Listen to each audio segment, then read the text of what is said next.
回到 Star C So Channel 的朋友们，大家好！感恩大家一直以来对频道的支持和喜爱，大家最近都过得还好吗？那今天我们一起来看的占卜主题是来自祖先和指导灵的讯息。我的魅力、潜能与使命是什么？激发内在能量和显化幸运的关键是什么？宇宙给予我们什么样的建议和指引？那今天呢，我们这一则占卜正好是我们的第231期。那根据我们频道每7期啊是一轮，那今天我们正好是第33轮呢。这个数字其实是一个 master number， 一个大师数字，所以这一期是非常特别的一期啊。Starcy 有可能在完成一个阶段的功课、任务和使命。那所以今天我们这一则占卜要帮大家一起来看一下我们的功课、我们的任务和使命是什么。我们会连接大家的祖先和指导灵来看一下你们的灵魂、你们的内在、外在有什么样的魅力，有什么样的能量，有什么样的潜能，以及我们在这一世应该去完成什么样的使命和课题。那为了去完成这样的使命和课题，我们应该如何激发我们的内在，如何去显化我们的幸运，希望可以帮助到前来这一则影片的朋友们。那今天这则影片呢，主要是来激发我们的内在能量啊，当然也是通过塔罗这一面镜子来首先认识我们自己和了解我们自己。那希望每个朋友通过这一则占卜都可以在里面去找到属于自己的能量，也开始去打开显化我们个人的潜能和幸运的大门。那在这里呢，Starseed，通过宇宙给大家带来最真诚的祝福，希望大家在未来这一个阶段当中也照顾好我们的身心灵状态，并且也抓紧我们最近这段时间继续提高我们的频率，完成我们的课题。相信呢，不管外在或者说3D 世界当中给我们的能量和反馈是困难的、艰辛的，还是有点卡住的，我们有可能会在最艰难的一个情况之下，掌握最强大的能量，为我们未来的人生以及灵魂的修行做最好的铺垫和积累。让我们一起努力，感恩跟大家的连接，也感恩宇宙。好，那下面呢，我们一起来进入选牌之前的冥想环节。那如果大家时间比较紧赶的话，也可以根据下方这个卡牌来进行选择，直接跳过我们的冥想环节来进行卡牌内容的听取。那如果有时间的朋友啊有时间的朋友可以花几分钟的时间跟 Starseed 完成一个冥想，来连接一下我们的高我，连接一下我们的指导灵家族、我们的祖先，然后也通过这种连接来疗愈我们自身的能量，让我们得到一个净化。好，下面我们一起来开始今天的冥想。同样，今天我们也是通过声音的方式来帮助大家调节能量。大家可以在安全的情况之下，然后找一个比较安静的环境，或者说在椅子上放松全身的肌肉，然后闭上双眼。大家可以选择一个比较让自己舒服，或者说空气比较流通的环境啊。好，让我们一起来聆听一下宇宙的声音。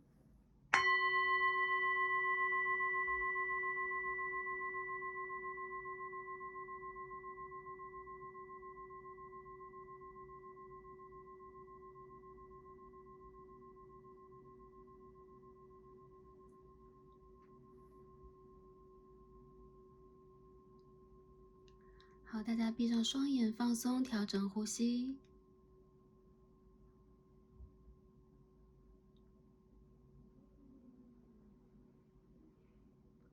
首先让呼吸的频率先慢下来，然后再深深的吸气，深深的吐出来。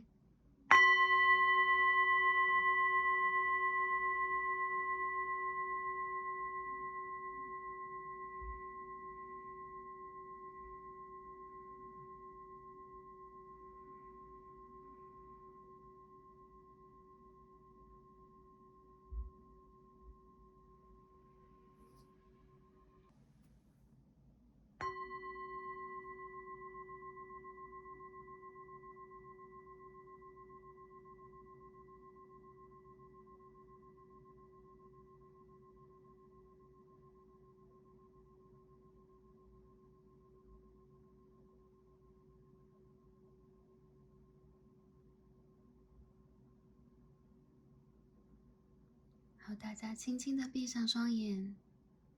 开始放缓我们的呼吸，那均匀的呼气，再均匀的吐出来。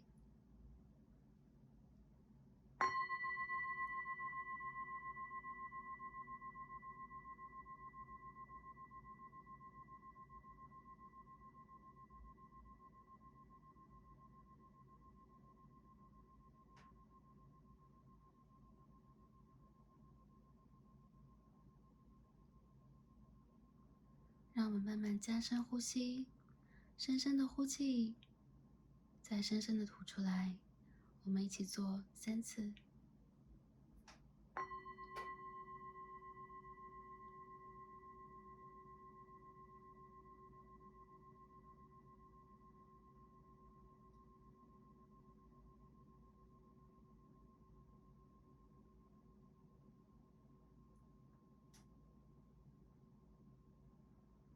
随着我们的调整，我们的眼前开始出现光线、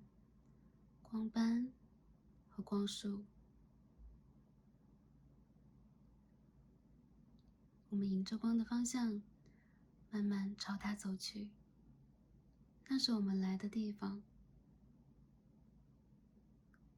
那也是我们即将回归的地方。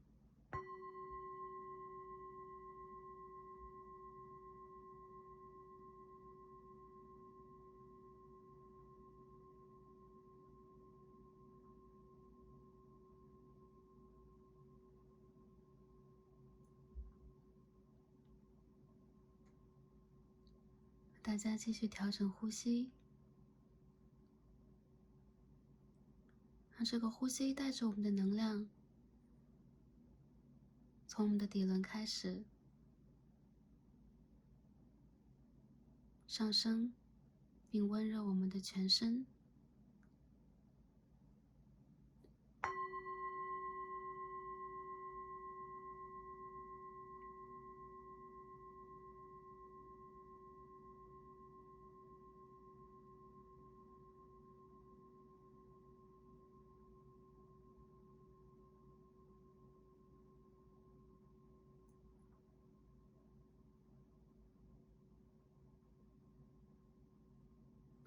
好，我们能量从底轮开始上升，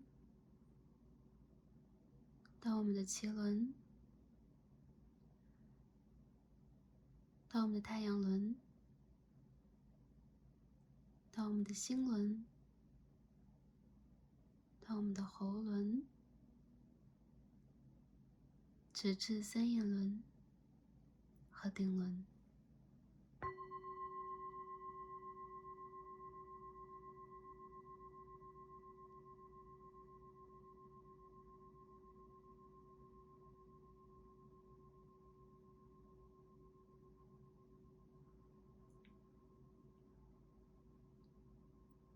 调整我们的呼吸，让我们的能量从顶轮出发，跟宇宙连接，好，从我们的头顶开出千万朵花瓣，洒向我们周围的空间，让这个能量连接住宇宙。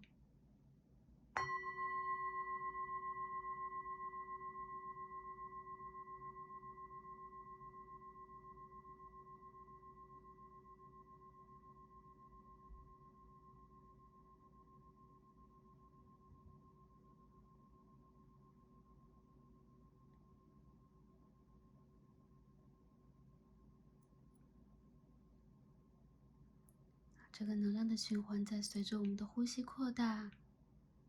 不断的扩大，从我们的周围散布到我们的空间，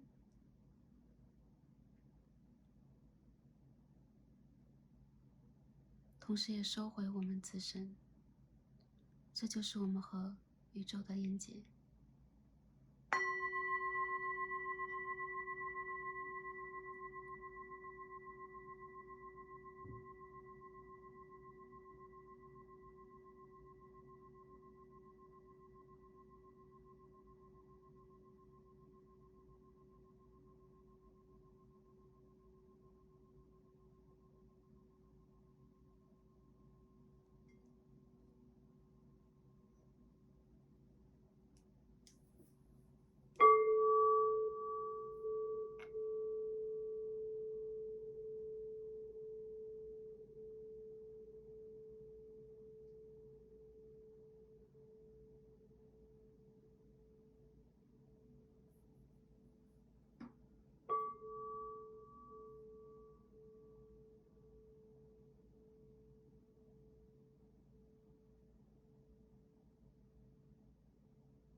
好，感恩大家，也感恩宇宙。今天我们的冥想就完成了，大家感觉如何呢？有没有得到一丝放松，或者说在这当中得到了一些灵感，得到了一些跟宇宙的连接方面的讯息？感觉每次冥想过后，空间都会变得清澈很多，然后能量也会变得相当的稳定，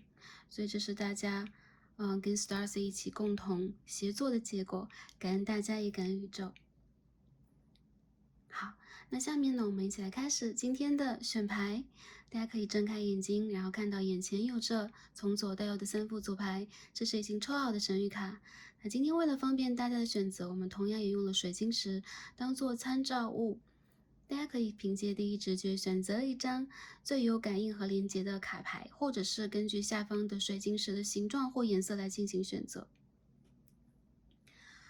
好，我们最左边的第一副卡牌，我们参照物是方解石，OK， 透明的白色水晶石，很像一块冰糖。好，这是第一副组牌的参照石。我们中间的一副组牌参照天然石是紫色水晶柱，这一颗是比较小的 ，OK， 此水晶柱颜色比较淡一点。好，我们最右边第3副组牌参照的天然石是蓝色水晶柱，好，蓝色，好，凭借第一直觉来进行选择。如果对多副组牌比较有连结，以及好奇的朋友也可以点开来。因为这是一个大众占卜，这是一个 general reading， 所以有可能你的能量会分散在不同的卡牌当中。好，想要的朋友们，就让我们再进入今天的抽牌和读牌吧。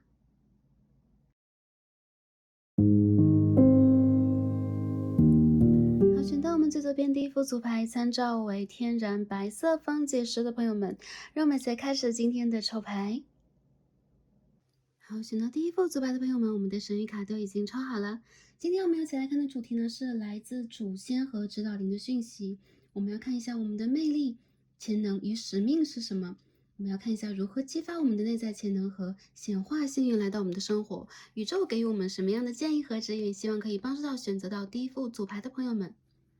好，第一副牌的朋友们，首先我们看一下大家选到的神谕卡是什么。好，我们抽到的是 Past Life Healing。这是 The Queen of Underground， 地下世界的女神或女巫，代表了暗世界啊，或者说，异世界的女巫，代表了过去式的疗愈以及喉轮的疗愈。诶，我感觉到这一副组牌的朋友啊，你们抽的卡牌的姿势是相同的，非常的神奇。首先，你们有一双疗愈之手，还有就是你们自己是有 magic， 你们之前有可能做过天使啊，做过高维度的，或者说有神奇能量和力量的higher beings。我感觉到很多朋友，你们其实自身就带有一些魔法和疗愈以及女祭司的能量。我看得出来，其实在过去是你们有可能受到过伤害，你们有可能在跟人的连接表达上，也包括你们这一世的一些经历当中，曾经出现过一些让你们有一些措手不及的场景。看得出来，这副牌的朋友，你们从小到大有可能会有一些不一样的天赋，或者说你们在人生的成长过程当中，有一些你们必须要去跨越和疗愈的部分，那是相当痛的。有一些朋友这种疗愈出现在你们的就有可能它的开始出现在你们的28岁、27岁的前后开始。你们有可能会在那个阶段，有些朋友有可能你们还很年轻，但是你们已经感觉到了；有些朋友有可能已经经过了这个年龄段，已经经历过了，你们看到了你们应该去疗愈的部分、改变的部分，你们有可能也看到了你们这一世很多很多的经历，好像正在拼图，像拼图一样组成你们应该去完全达成的某一个目标。这副牌的朋友，你们应该是有 Twin Flame 啊，我感觉你们应该是有 Twin Flame 出现的。还有就是你们要去摆平很多业力上的阻碍。有一些朋友让我感觉到，其实在这一世里边的你们，会有很强烈的感知能力，你们有可能会有治愈人的声音，你们有可能自己本身唱歌很好听，或者说喉轮其实有的时候也代表了我们去接收讯息的一个能量，接收融合讯息的一个状态以及理解力，还有就是跟自然、跟动物的沟通以及连接。你们身上就有一个女祭司了，不管男生女生，你们的顶轮打的是很开的，你们的三眼轮打的是很开的。还有就是你们本身有可能就会有一些真正这种 divine mission，比如说你们自己就知道你们真正的一些天赋是什么，你们应该在某一些领域或者说哪一个事业的，呃，平台当中去散发和展现自己的一个能量。这个牌的朋友，你们非常的神秘，而且你们自己本身也是会洞悉很多人事物的发展的。我看得出来，其实在这个过程里边，你们也一直在调整自己的一个姿态。有些人，你们其实是很有 power 的老灵魂，你们其实是，甚至是内心有点隔离呀、就是有点孤立隔离的老灵魂。因为你们的灵魂相当智慧，所以你们不太容易跟一般的普通的3D 世界的人群融合在一起。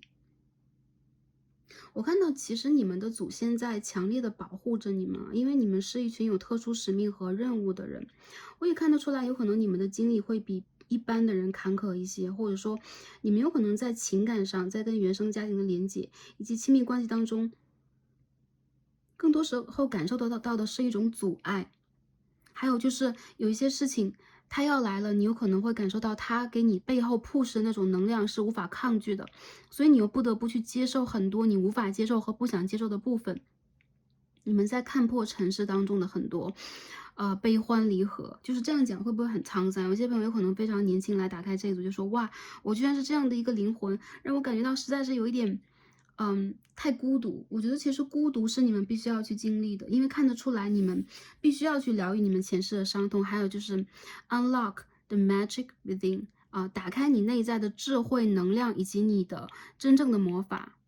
这个牌的朋友，这2张怎么这么像啊？你们是有翅膀的人，还有就是你们有可能会运用一些工具，你们有可能会通灵，然后你们会有一些办法去摆平一些事件，还有就是你们有可能会有一个很强大的保护能量，帮助你周围的人去度过一些阻碍和困难以及困境。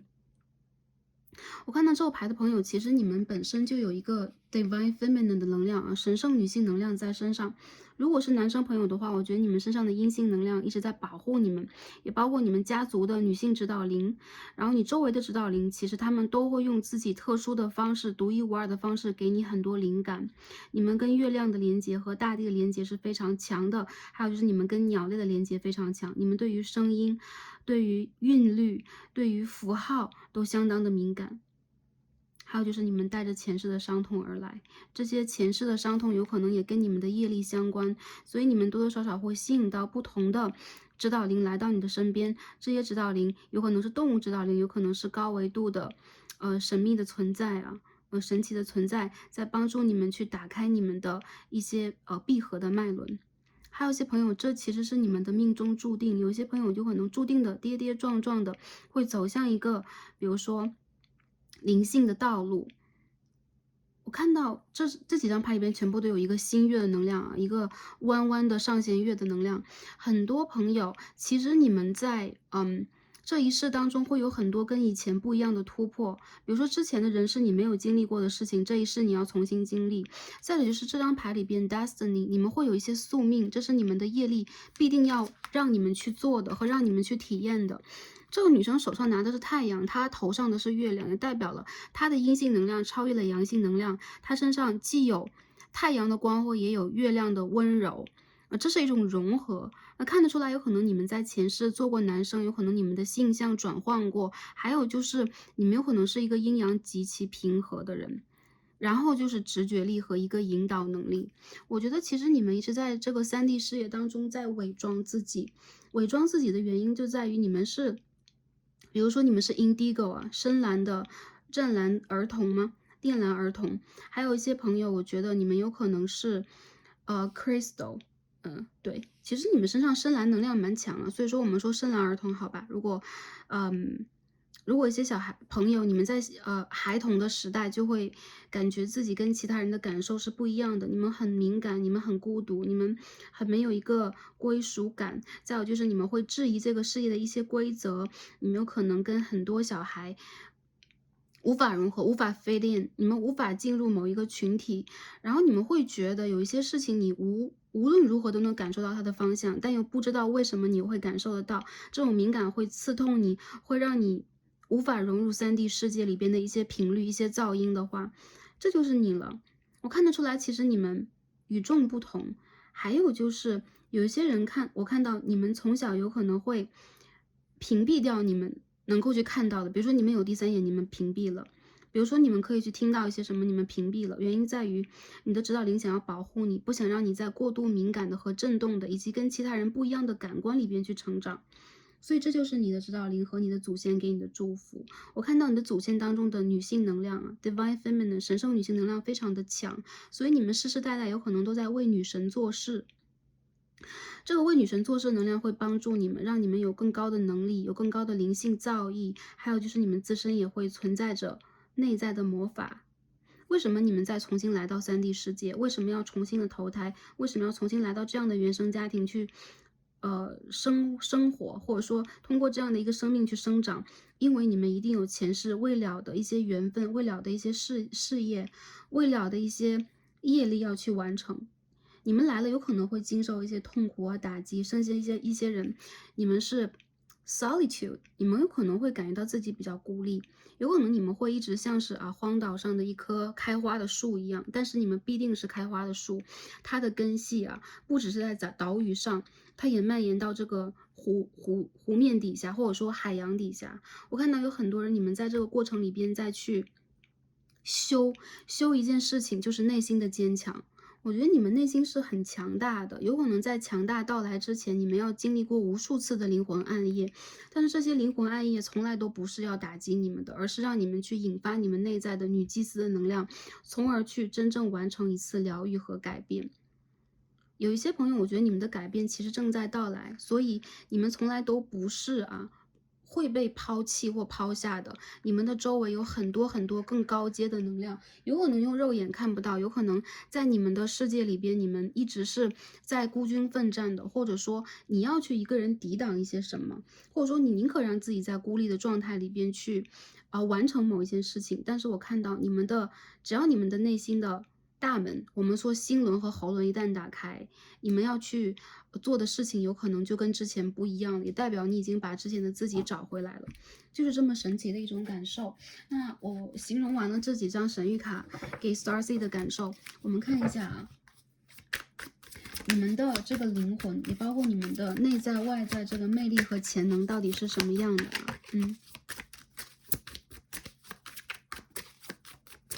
有很多人，我觉得你们的能量挺特别的，就是跟一般的人不太一样，对，所以我觉得你周围的人或你自己有可能早就已经感受到了自己很独特的一面。再者就是你们是善于隐藏的，你们是善于用沉默，或者说用一种可以去被人接受的方式进入人群的，但这不是真正的你，真正的你的灵魂。我觉得你们的 aura， 你们的光是深蓝色或者说橙色的，这2种颜色都有。有一些人你们有可能阴阳都是自带阴阳平衡，所以说你们本身就是一个完整的太极八卦那个原型，你们自己本身就是一个完整的阴阳好，这边出现了 Six of Swords， 好，继续再看一下你们的魅力潜能是什么。好 ，Knight of Wands reverse 权杖骑士的逆位。你看一下Ace of Cups in reverse， 逆位的圣杯1号 ，Four of Cups。我们要把这个卡牌往这边再铺开一下，这样我们可以多看到一些。好 ，Four of Cups。Eight of Cups, Two of Cups, Eight of Pentacles,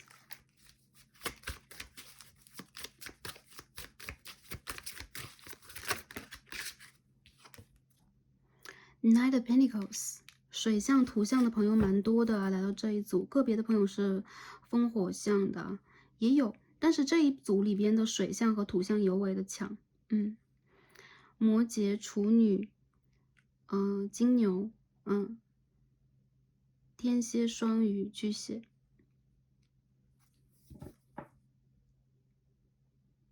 你们在生活里边做事非常的专注，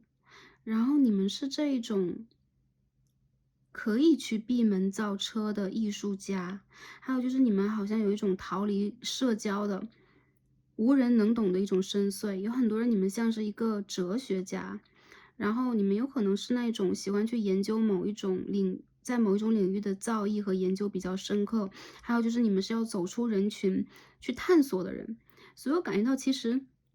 你们对待亲密的关系，你们对待亲密的合作和互动，以及去打开你们心门的人啊，是有很高的要求的。再者就是你们不容易去轻易让自己心动，你们会把自己保卫得很好，防卫得很好。原因在于，其实你们是一个绝对的神秘主义者啊，这种神秘主义也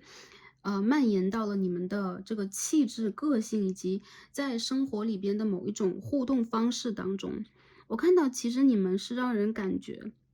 你的魅力在于什么？你的魅力在于你会让很多人有一种欲罢不能的感觉，有可能在跟你聊天和互相了解的过程里边，可以突然深入到非常深的一点，然后这些人就会突然感觉到已经走进你的内心了，或者说你内心有一个特别神奇的花园，你有可能有很与众不同的思维方式，或者说你拓展的领域有可能跟其他人都不一样，你有可能有非常特殊以及精致的爱好，还有就是你们内心里边是非常有质感的人，你们不太容易极其热情的去跟人社交，而这种保持神秘感不容易心动啊，对朋友、对感情对象以及家人敞开心扉的这个度啊，永远都是有限的，因为这个门呢，它是虚掩的。我们可以看到外边有花蔓延进来，有一只小鸽子，但是这个门其实随时随地也可以被风吹关上。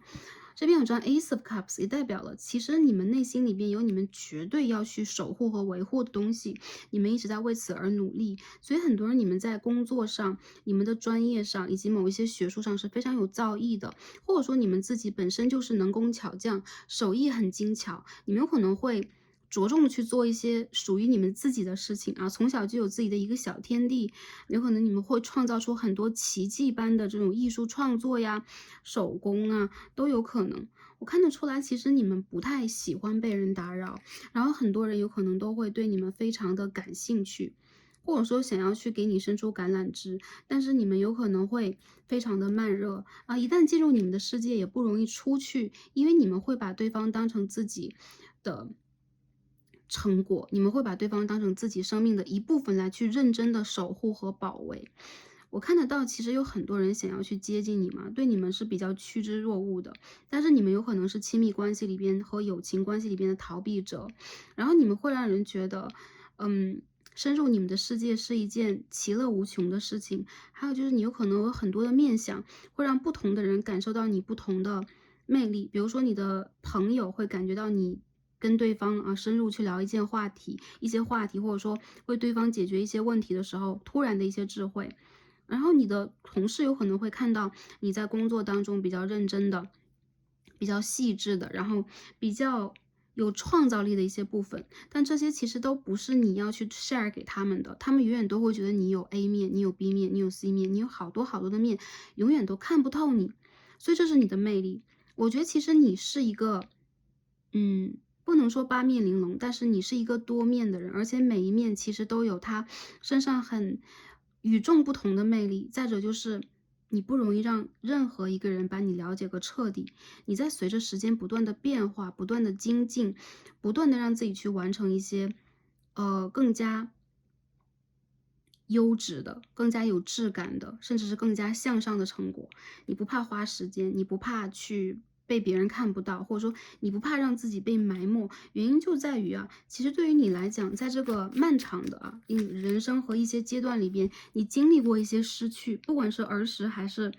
长大之后。我们看到这个塔牌的逆位啊，我看到其实对于你们来讲，你们有可能非常深刻的理解到，在3D 世界当中的爱、取有啊，获得这件事情是有可能会让你痛苦，或者有可能会让一些人沉溺其中。所以你经历过这个环节，比如说儿时的时候，原生家庭破碎啊，或者说你有可能失去了很重要的人在生活当中。再者就是你们有可能下意识的想要去逃避某一种会让你的世界土崩瓦解的改变，所以你会让人一眼惊艳呢。有的时候是一眼惊艳，有的时候你会把自己保护的特别好。你有可能我要在人群当中隐身，你是一个极其低调的人，但是你做事又非常的华丽和高调。还有就是你身上有让人不能去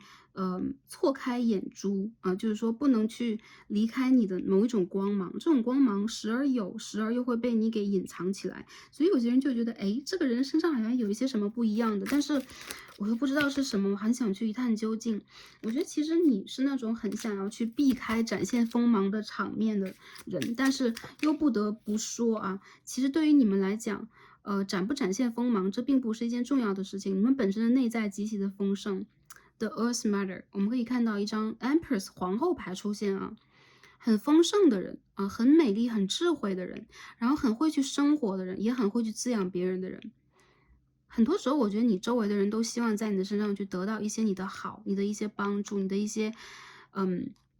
滋养。但我觉得其实你们确实不容易去打开心扉，让人真正的感觉到你在深深的爱着谁。如果你一旦真正的深深的去爱着和滋养着谁，你就会用尽你的生命。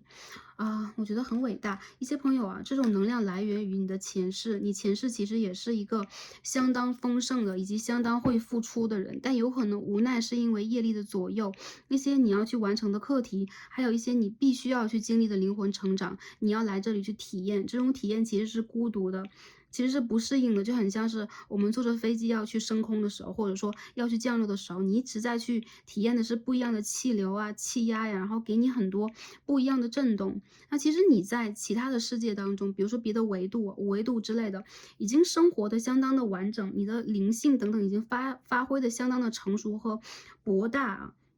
你的根系也一样，已经深深的扎在土里。但是来这边一趟，让我感觉到，其实你有你自己一定要完成的某一件事业，这种事业有可能会指引着你啊，让你成为一个一直在不断努力和钻研的人。然后很多人，我觉得你们是外表上看起来，就我生活的好像很丰盛啊，然后我生活的好像很有乐趣啊，然后我好像可以独善其身，然后甚至也是相当美的、丰盛的、性感的存在。但其实你们内心里边是比较高傲的，然后也是很容易去让自己隔离起来的。所以其实你们在人群当中是比较耀眼，但同时你们的潜能是让别人很大跌眼镜的。比如说，哎，你看起来是一个嗯很美丽的，然后甚至很有女性能量的人，但反而你有可能会去做一些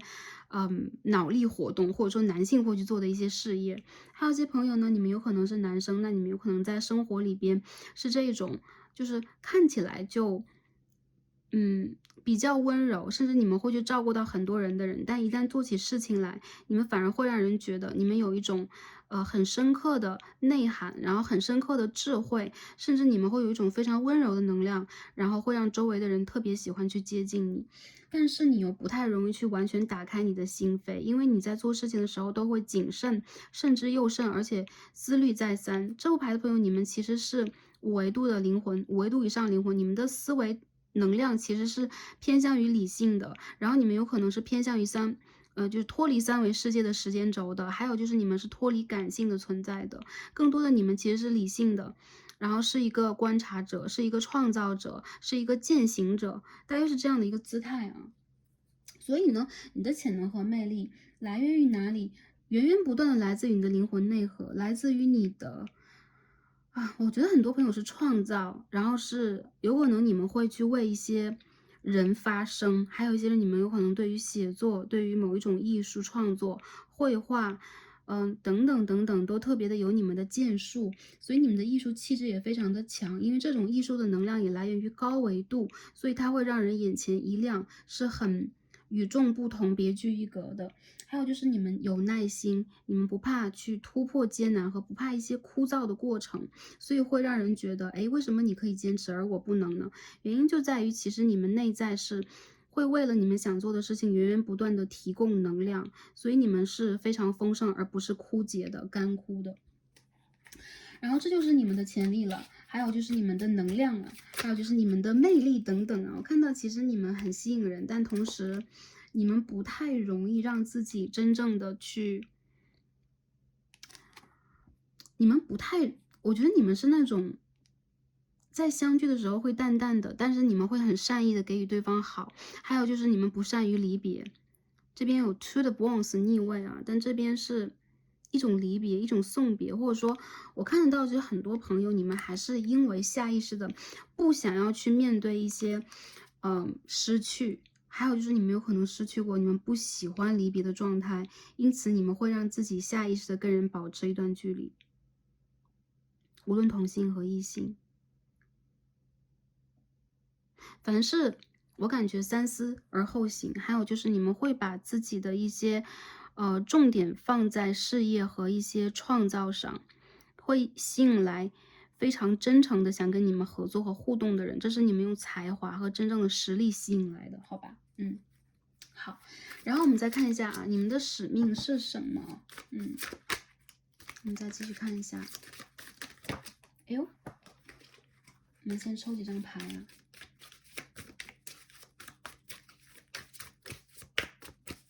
有些朋友，你们在这一世要交一个很丰富的答卷，所以你们有可能对于时间上来讲，总会有一种很紧迫的感觉。你已经知道自己想要做什么了，所以这边有一张 Ace of Swords，这代表了你有可能在年轻的时候，或者说幼儿的时候就开始进行了探索啊。有可能你会跟别的小朋友不同，喜欢去读很多不同的书籍啊、绘画书啊，或者说你从小就开始了，很会拼搭积木，很会画图。因为我看到其实你们本身是非常理性的，以及你们的天赋是天生就带来的啊。这个东西我觉得其实是，每个人不同，但是它真的很奇妙啊，真的不是任何的就是一种强求，或者说任何的一种拼凑，任何的一件事情在你的生命当中都是有原因的，有原因的开展，有原因的到来。所以你们在某一种事业和某一种人生阶段里边啊，某种年龄阶段里边去进入某一个行当，进入某一件事情，进入某一个族群，去做某一个工作，都是命中注定。我看到其实你们是要去创造，这边有 Ace of Swords、Ace of Pentacles，你们要去开展一个事业，你们要去帮助某一个群体打开一个事业。然后我看到The Star in Reverse， 你们其实在内心里边多少对待这个3D 的世界有点消极，或者说你们的理想很高远，然后你们是那种精益求精的，然后不太满足于当下现状的人，所以你们一定要去打破什么。还有就是这对于你们来讲其实是一个很漫长的事业，也对于你们来讲是要完成灵魂家族的使命，包括原生的家庭，还有就是要建设一个可以为很多人所用的啊。比如说我要去建设一个新的就是 business 的模式，我要去建立某一个比如说组织里面我会建立某一种条规啊，还有就是我要去经营一个比较大的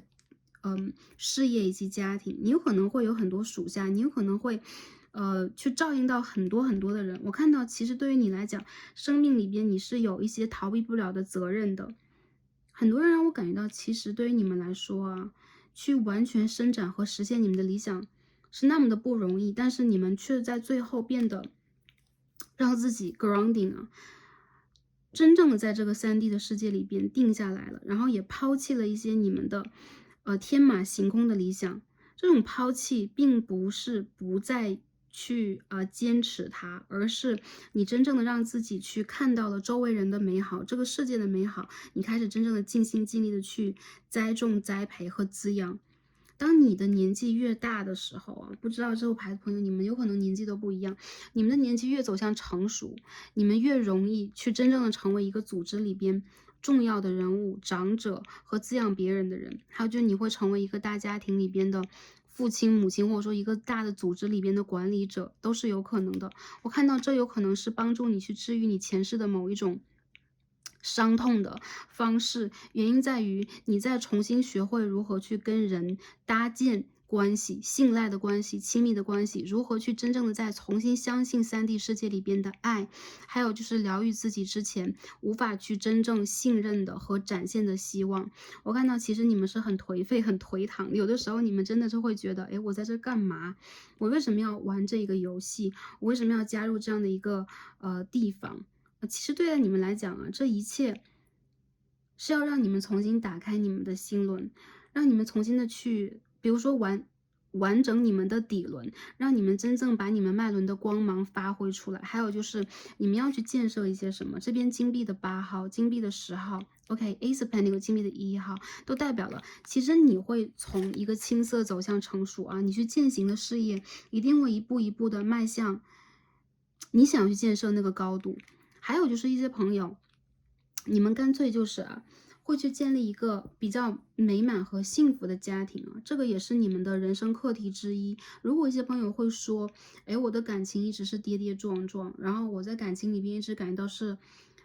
有很多的这个 dramatic 这种状态。再者就是你们有可能会经历过很多让你们没有办法去平复的一些感情伤痛，这都是你的 destiny 啊，你的一种宿命。这种宿命并不是你的命不好啊，我的命很苦，相反，它要去平复你内心当中的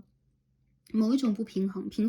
就平衡你的阴阳，或者说这些其实是你要去平衡的业力。当它重新的达到了一种平衡，当你真正的在这个过程里边把自己该做的事情、该还完的债务、该解决的一些问题解决完，你会变成一个真正稳定下来的智慧者、智者。然后你会去帮助其他人解决问题，这就是我看到的。所以很多朋友我看到在你们的人生当中，有可能是年幼的时候比较辛苦啊，越是到了成熟阶段啊，越是年龄往上涨，你们越会有一些真正的成就，然后真正的收获和福报。然后一些朋友会觉得，哇，我年轻的时候，我早年这么难，然后我很孤独，我有可能一个人漂泊远方，有可能我会经历很多，甚至是背叛，甚至是，就是事业的中途解体，或者说朋友的中途解体等等，跟原生家庭有可能连接感不强。但是我看到其实你们本身并不是一个，强求这些的人，你们本身并不 grounding，也就是说对于你们来讲，这也并不是你们的灵魂所爱的，你们的灵魂想要的是建设属于自己的一片家园，这是你们的成就感。所以越是一些漫长的磨砺啊，或者说波折啊，会给你们越多的智慧，这些都是你们在设定自己人生这一个关卡的时候去给自己设定的课程，而你们最终也必定要把它完成好。我看到有很多人，宇宙在教你们啊，让你们去 trust， 去相信和信任。这张牌在之前我们也抽到过啊。你看这个女神呢，就是你们都是有翅膀啊，你们的翅膀其实展得蛮开的。有很多人我觉得你们在一个人啊，比如说你们站在这个岛屿上，好，一棵开着花的树，你们在这一棵岛屿上就很像这一棵树一样，你在用你独到的方式去跟宇宙连接。这片天空和这张牌当中的天空很像啊，这上面的鸟是乌鸦，因为这个女神她可以去连接的，指导灵也包括神兽吧，是乌鸦，所以我感觉到其实你们跟宇宙的连接和上天的连接啊，是通过你们的顶轮和你们的就是耳轮吧，喉轮其实跟耳轮连在一起啊。对，感受到的。然后你们其实本身是那种理想高远的人，再者就是这种孤独感，往往会成就你们。宇宙在教你们如何去相信这个过程，信任这个过程给你们的，也包括是魔力。还有一些人，我感觉到在这个过程里边，你们有可能也开始了让自己去重新的了解自己和信任宇宙，然后会把你们真正的内在的魔法给拿出来。哎，很多朋友我觉得啊，你们的灵魂的魅力其实是真的是很独树一帜的。有很多人会被你们的身上的神秘的气质啊，会被你们的飘逸啊，然后特立独行，还有一种，我觉得这种美感是有点仙气的感觉啊，所折服。但是其实你们真的是不是那一种，很容易被人触及的人，然后只可远观不可亵玩焉这种感觉。很多人让我看到的是，你们在最后是会融合的。还有就是，如果你们现在会感觉到我跟人很难进入亲密关系，然后我在亲密关系当中其实也是抱有很大的责任和压力，然后我是一个不断付出和滋养的人，我感觉这个牌里边所显示的能量也是一样，没有错，这就是你的路。但是我觉得这个路里边所去做的体验，不只单单是一种辛苦或者是沉重，更多的也是在帮助你们去打开你们的能量。如果不经历这些，你们的能量打不开，你们有可能很难让自己去真正的拿出你们应该拿出来的状态来面临到人生当中的很多关卡，所以这是你们的灵魂想要帮助你们去取得的。然后这个使命，我觉得你们最后会非常好的完成，因为看得出来啊，在这个使命当中，你有可能也开始让自己去找到了自信，你甚至会真正的建立跟你有血缘连接的亲密关系啊，你的家庭以及你的上下属，或者说你的事业等等，有可能都会从零到十啊，从一到十吧，从无到有。然后你有可能也会经历过一些失败和转折，但这些有可能最后会给你的都是，重新疗愈你心轮的能量。这边是一张 Three of Swords 宝剑的3号，让我们看到的是一个面对一个空的房子，或者说我要重新回家，我要重新的回归到某一个地方。我看到其实你们在最后是会带着你们的成果回家的，然后这是你们灵魂的家园，这是你们真正来的地方，然后你要重新去滋养这个花园。还有很多人，我感觉到其实你们是曾经逃避过某一些问题的，有可能对于你们来讲真正的拿出你们的智慧去完成某一件事情，甚至去变这个魔法，并不容易。但是我还是能够看到守护你们的女性能量，你们的女神，你们家族的女性能量都在保护你们守护你们的女性能量是非常强悍的，所以它有可能会有比较高的智慧，以及会帮助你去化险为夷，或者说帮助你在最重要的时候拥有需要的资源。打开你应该有的关卡，然后它有可能就是你的祖母你的母亲或者说你的外婆等等这样的能量会存在，然后你从小就是对方比较爱和疼爱的小孩，这样的一个状态。然后我觉得其实你们去激发和显化你们的内在才能，更多的时候是 surrender，去臣服，去相信，然后去让自己拥有一部分的耐心，然后去等待时间给你以信号。这个 divine timing 一旦出现了，有很多人我觉得你们自己有可能就会把一些事物真正的扭转开来，真正去打开一个局面。还有一些朋友，我觉得宇宙在给你一些信息很多时候你有可能会看到天使的数字，你有可能会在不同的时间有不同的感受。有很多朋友，你们的情绪和性格的变化比较多，你们有可能性格也比较多元。很多的时候，你们会在人群中展现出亲切，有的时候你们会喜欢比较温暖的颜色，有的时候你会突然变得比较冷静，有可能突然比较冷，甚至你有可能会突然的去封闭自己。原因就在于你的能量非常的敏感，所以我们说你身上有这种深蓝能量，深蓝小孩是比较多的。其实你们自己都感觉得到和看得到，你们会有一个危机意识，你们也会未雨绸缪，还有就是你们大多数得到的一个能量都是比较真实的，信息也是比较真实的。但我觉得你们有的时候身上缺乏一种对于生活、对于感情、对于家庭绝对的还是信任一个是信任，一个是热情，你们的激情很难被激起来，原因就在于首先你们的灵魂失望过太多次了，还有就是你们带着某一种失落来的，所以这个旅程是帮助你去修复和重新再试一次。那一种黯然神伤，那一种若有所失的，那一种孤独的心情，其实它来源于你灵魂的底色，你灵魂的这个版面其实就是这样的一个背景颜色，比如说深蓝色的，比如说是紫色的，比如说是你有可能是很忧伤，经常会去仰望星空，你甚至不知道自己的忧伤来源于哪里，原因就在于这样的一个状态，它在帮助你，让你去找到谁是你，谁是你呢？其实你不是这一个世界当中的这一个人，你不是这一个形象，你也不是这一个角色，它是一种体验你就是一种体验，你现在的一个存在就是一种体验。所以很多朋友，我觉得如果这是一种体验的话，一定有方法去通关，一定有方法去显化你的幸福。如果是一种体验，有一些体验有可能是你的 destiny， 你的命中注定。但是我觉得你的命中注定当中不只是有一些孤独和坎坷，也有注定的幸福和成功。所以这也是宇宙要给你的能量。有很多人，我觉得你的这个旅程已经踏上了，你已经在旅程当中了。所以有些朋友会问我在正确的路上吗？我的显化是可以成真的吗？一定可以，但是你需要去找到那个能量的所在。还有一些朋友，我觉得你们需要等待人生的一个成熟时期。那个成熟和丰盛的时期，不一样的朋友在不一样的年龄段出现但是我觉得你们是会在人生的最后看到希望的这样的一群人，好吗？好，最后看一下啊，宇宙给我们什么样的指引啊，帮助我们去显化，帮助我们去完成这样的一个旅程。那首先我们抽的牌是一张，射手座的满月啊，Full Moon in Sagittarius 啊，Look at the big picture。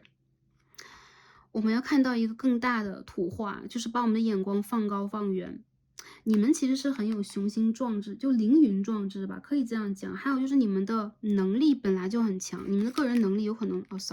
从小就是能量比较强的人，所以每每的你得不到机会，或者说你没有。本来我就是一个很高维度的灵魂，我的想法就是一个很高的，但是你周围的人一旦无法去接纳和感受到你的时候，你就会有一种失落感，就会有一种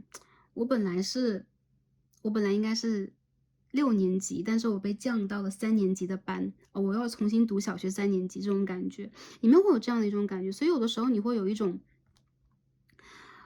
非常隔离在外的感觉，你会是一个局外人，然后你会有一种很高的视角，还有就是你有的时候是很清高的，不太愿意去让自己完全融入那个状态，但是你要有一个更大的格局和更大的眼光，原因就在于你会拥有的是更多，你是一个开创者，你是一个创造者，所以你的目标是什么？瞄准你更高的、最高的目标，往上去看，往上去走，而不是看到就是往下去看，你看到很多三维世界里边的，比如说很幼稚的一些场景、一些局面，你会让自己觉得，哎，我在干嘛？其实你在这里，你需要去帮助，你需要去拯救，你需要去创新和创造，这都是你应该去做的。所以宇宙帮助你啊，或者说宇宙在让你去看到的是一个更大的图画。有很多人，我觉得你们的事业、你们人生的前景，还有你们有可能会。很多人我觉得就是事业方面啊，还有就是情感方面，有可能也是一样的。你们的这些前景和你们的打算，有可能都是相当的大格局、稳定，还有就是成熟以智慧的方式。所以对于你们来讲，你们注定要拥有更好的、更大的。所以当下眼前的一些小的障碍、坎坷，或者说一些小的事情，我没有办法去取得当下的一个成就和马上看到结果的话，不要灰心，因为这边有3张1号牌，Ace of Cups 是逆位的。原因在于，当你用一个初始之心去打开你的这个旅程的时候，你往往会挫败，你往往会失望，往往你的这个开头枪打出来的时候，它不是那么的响亮。你会在这个过程当中会重新的去运用你的智慧解决问题，还有就是融入人群啊，真正的弯下腰来跟3年级的小朋友一起合作，然后达到你真正在这个地球上可以去完成的，然后它会变得越来越大，越来越丰盛。它会把你放在就真正的垫到一个高位。有很多人，我觉得你们会有名，你们会有利，然后你们会真正的在这个过程里边去稳定你的事业。很多人，我觉得你最后会变成很权威的人，所以这就是你的人生。你要去看到一个更大的风景和格局。所以当下的一些小小的石子、小小的绊脚石或者小小的陷阱，它不会拦住你的前进啊！你的灵魂在变得更加的坚强和强韧。好，我们再抽一张神谕卡。我们再看一下宇宙给我们去激发我们潜能和显化幸运什么样的提示啊？果然是高频率的提示。我们可以看到 lighting 这边是伊西斯女神，你们跟女神的连接很强啊，有可能有一些朋友你们自然而然就会感觉到哪一个女神呢，会让你们感觉经常会有一个连接的感受。你们需要让自己放电啊。看到很多人，你们的频率很高，还有就是你其实是很有爆发力的。刚刚我们可以看到一张 Tower 啊，塔牌的逆位。我看到其实有的时候你们一旦发挥你们的能量和能力的时候，会让人很惊艳。还有就这种能量其实是非常高频的，非常大的，辐射范围非常广。所以你们应该让自己展开你们的翅膀啊，这边我们也可以看到翅膀，展开你的翅膀，施展你们的魔法啊，真正把你的魔法拿出来。很多朋友会说，哎，我什么魔法？我现在还在就是沉沉浮浮啊，没有关系。One day 有一天你一定会看到你的魔法和你的能量。还有一些朋友，我觉得你的魔法其实是会让人眼前一亮、很惊艳的感觉，所以有可能你是不鸣则已、一鸣惊人的人。宇宙来告诉你去大胆去展现自己，而不是去像之前一样，有可能会比较低调啊，低调的做人，或者说做事甚至都比较低调。我看得出来，其实你们本身就是一个相当闪烁的人。有些朋友，如果你们需要机会去展现在其他人面前，展现在比如说 social media 也算啊，就展现在 SNS 上，会应该让人多看到你的时候，你需要让自己去把你的光芒拿出来。我看到其实你们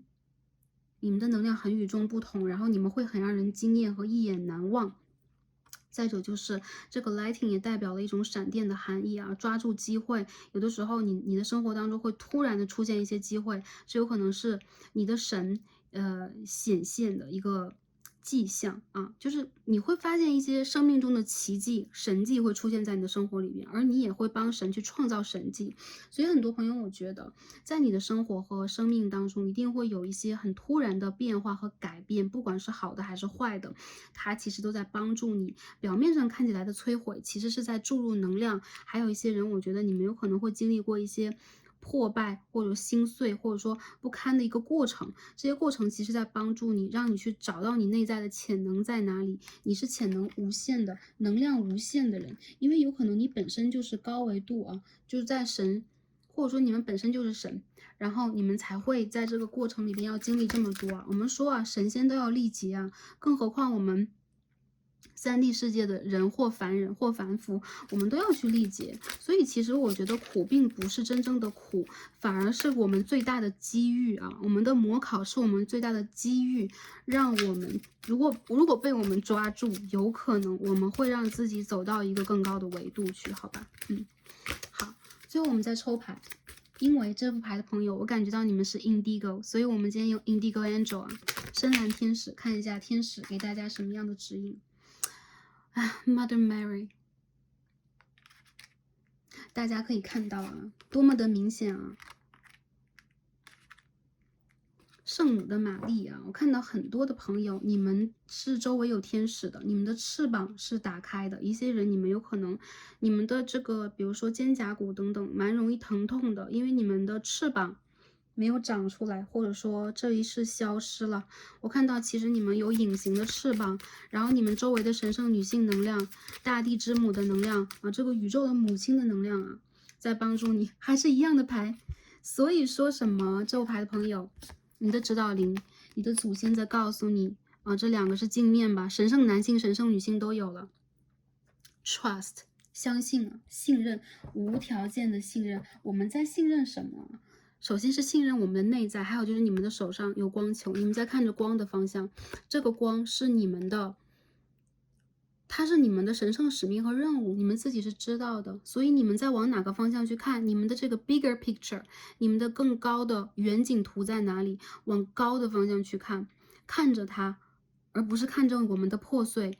然后我看到很多人，宇宙在教你们去信任。现在，如果你们正在这个过程当中了，你们走在对的路上。所以说，更加信任自己和信任宇宙多一点。时间 divine timing， 或者说一个神圣的时间到来啊，它会突然的给你答案，突如其来的给你答案，让你看到更高更远的方向里边，你应该拥有的是什么，你值得拥有的是什么。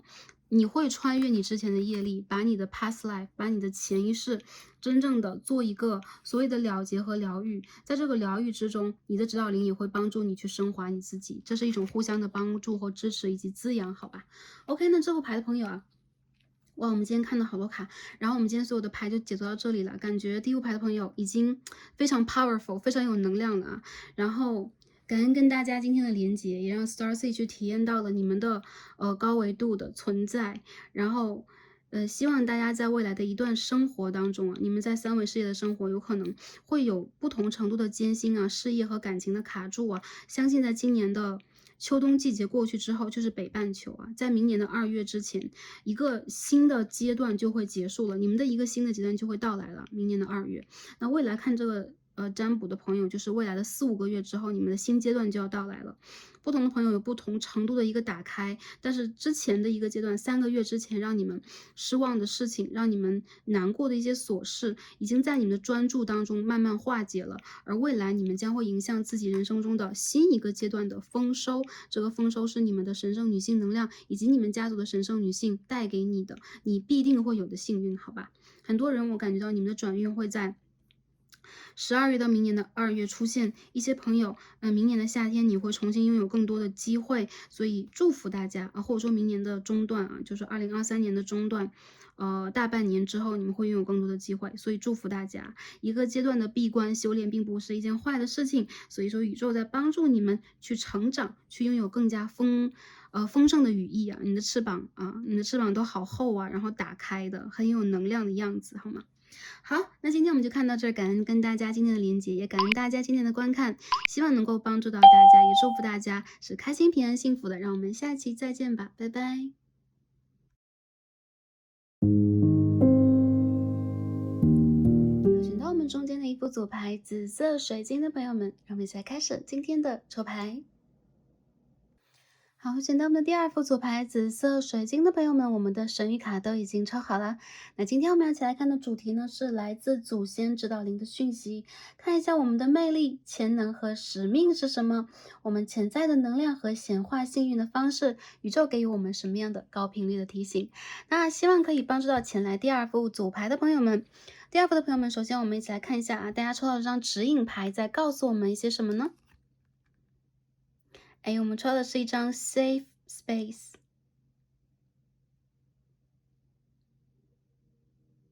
第2副牌的朋友啊，我感觉到其实你们在当下的一个阶段里边，有可能正在重新去建立自己的一个人生秩序，有可能你们会有一个秘密花园啊，不想被任何人打扰，还有就是当下的身心灵状态，你们处在了一个需要平和和平复的状况，所以你们需要去修复和建立自己内心中的秘密花园。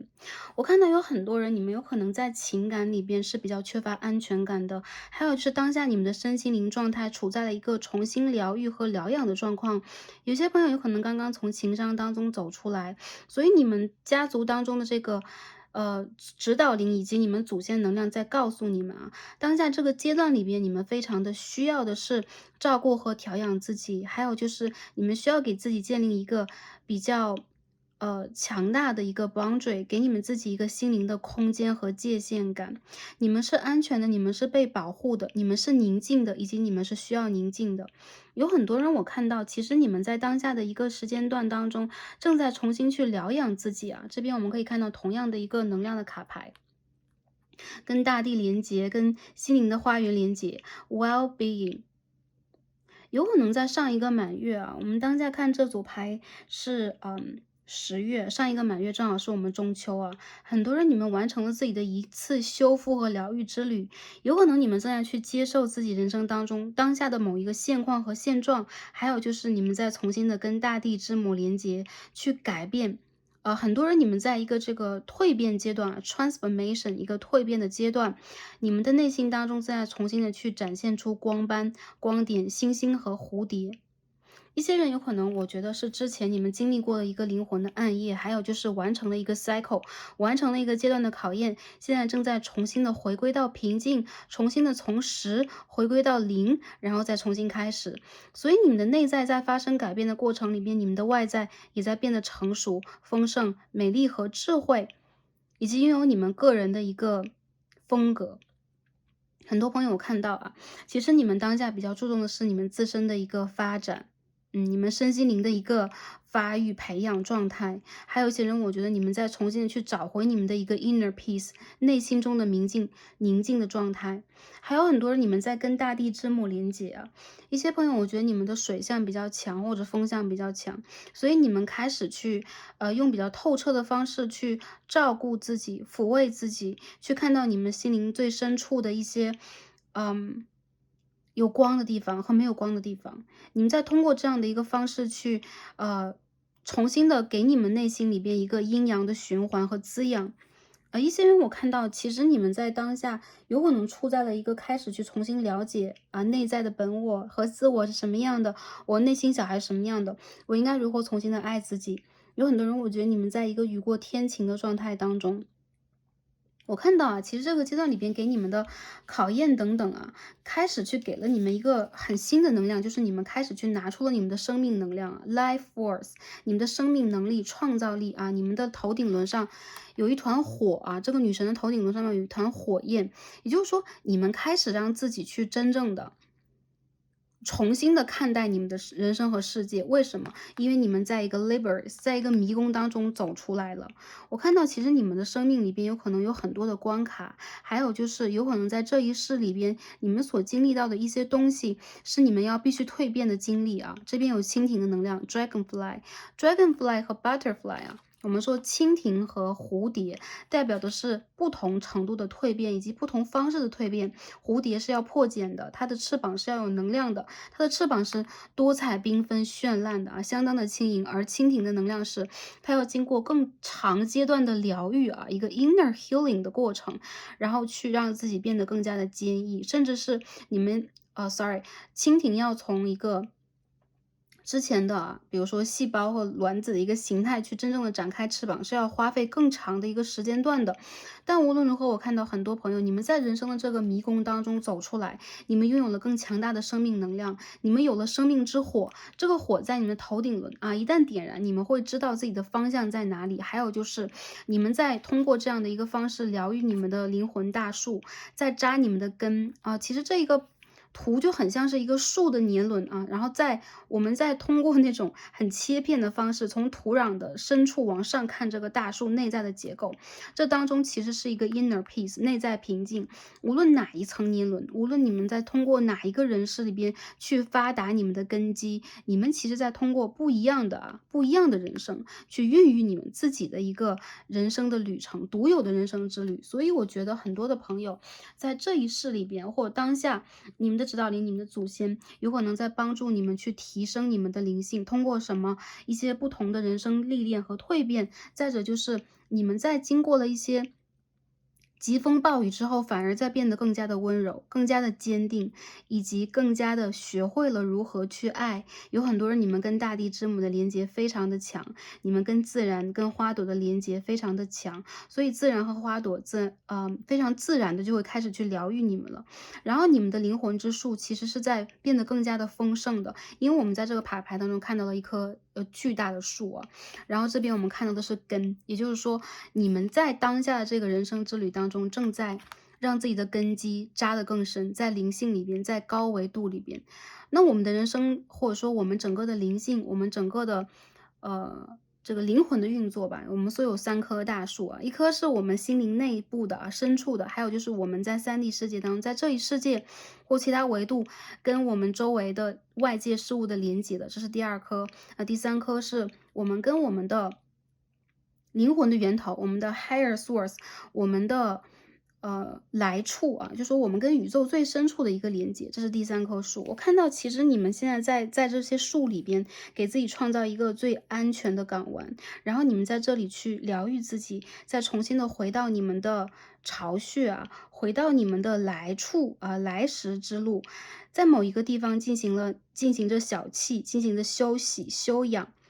然后你们的指导灵、你们的祖先正在传达给你们下一个人生方向旅程当中的目标点。我看到你们现在更多的会重新的静下心来啊，去跟你们内心的情感和情绪进行连接了。我们可以看到一个 water guardian 啊，一个水之引者啊，一个水之使者。我们可以看到一个美人鱼吗？有点像亚特兰蒂斯时期的女神在这里边啊，甚至也有一双美丽的带着鳞片的翅膀啊，带着珍珠的，OK，带着珍珠的头顶轮呢，这边我看到很多朋友，你们水象的，还有就是你们其实在当下的一个阶段里边，正在让自己变得更加会用情绪的方式去了解，去深入你们的内心和其他人的内心。我看到你们的灵魂其实非常的美丽，然后你们周围有着水的，偏向水系的指导灵在周围，嗯。有很多人你们身上有这个远古的记忆，亚特兰蒂斯时期的记忆，还有说你们的守护灵也来自于那里。一些朋友其实你们自己就是跟大地之母啊、跟盖亚的连接非常强的人。一些朋友你们有可能是萨满，然后你们有可能是会用一些自然的方法去疗愈自己。我看到很多人你们有可能会用一些瑜伽的方式、冥想的方式、读书的方式和深入自然的方式啊，就是我觉得是相当。嗯，有灵性的，就是跟自然有连接的这样的一个方式啊，与众不同，然后再帮助你们去做一些疗愈和改变。好，那下面呢，我们一起来开始。我们分析完了今天的所有的神谕卡，下面我们一起开始抽牌啊。我们用今天的 Tarot 来帮大家看一下，你们的灵魂呢 ？OK， 你们的灵魂魅力和潜能是什么？使命又是什么？好吗？好，我们一起来洗牌，看一下第二副组牌的朋友。我觉得第二排的朋友就是你们的外在啊，我们谈一下外在的魅力啊，温柔型的，女生的话偏向女性化的，有可能头发长长的，然后你们有可能在外形上来讲相当的柔和，然后相当的具有这个 divine feminine 神圣女性能量。还有一些朋友，我觉得你们有可能在生活当中是这种非常轻言细语的，对，然后内在里边会有一种母性能量的女生。如果男生朋友的话，我看到啊，其实你们在内心里边也是相当的温和柔软，而且你们会有一种文艺的气质。还有很多时候，我觉得你们的异性缘有可能相当之好。然后我看到你们身上这种自然而然去吸引和散发出来的气质，是来自于你们内心中的温柔和坚定啊。好，先大体的去 channeling 一下。然后我们现在看一下大家的这个灵魂当中的魅力和潜能是什么 ？Nine of Wands， 好，我们刚刚说啊 ，Wheel of Fortune 啊，命运之轮牌，你再看一下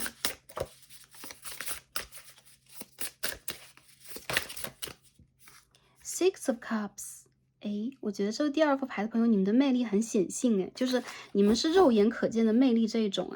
第一个我感觉到啊，你们其实内心当中就是我们刚刚所说的比较坚强，而且你们是这种做任何的事情一旦认定了就会坚持下去的人。还有一些朋友，我觉得你们在命运当中有可能会有你们的这个守护者出现，比如说相当好的朋友、闺蜜以及周围的亲朋好友啊，你们会得到周围人的爱，所以很多人让我感觉到你们有可能在很小的时候就开始对于跟人的情感沟通交流去建立一种信任关系和亲密的关系。有些朋友我觉得你们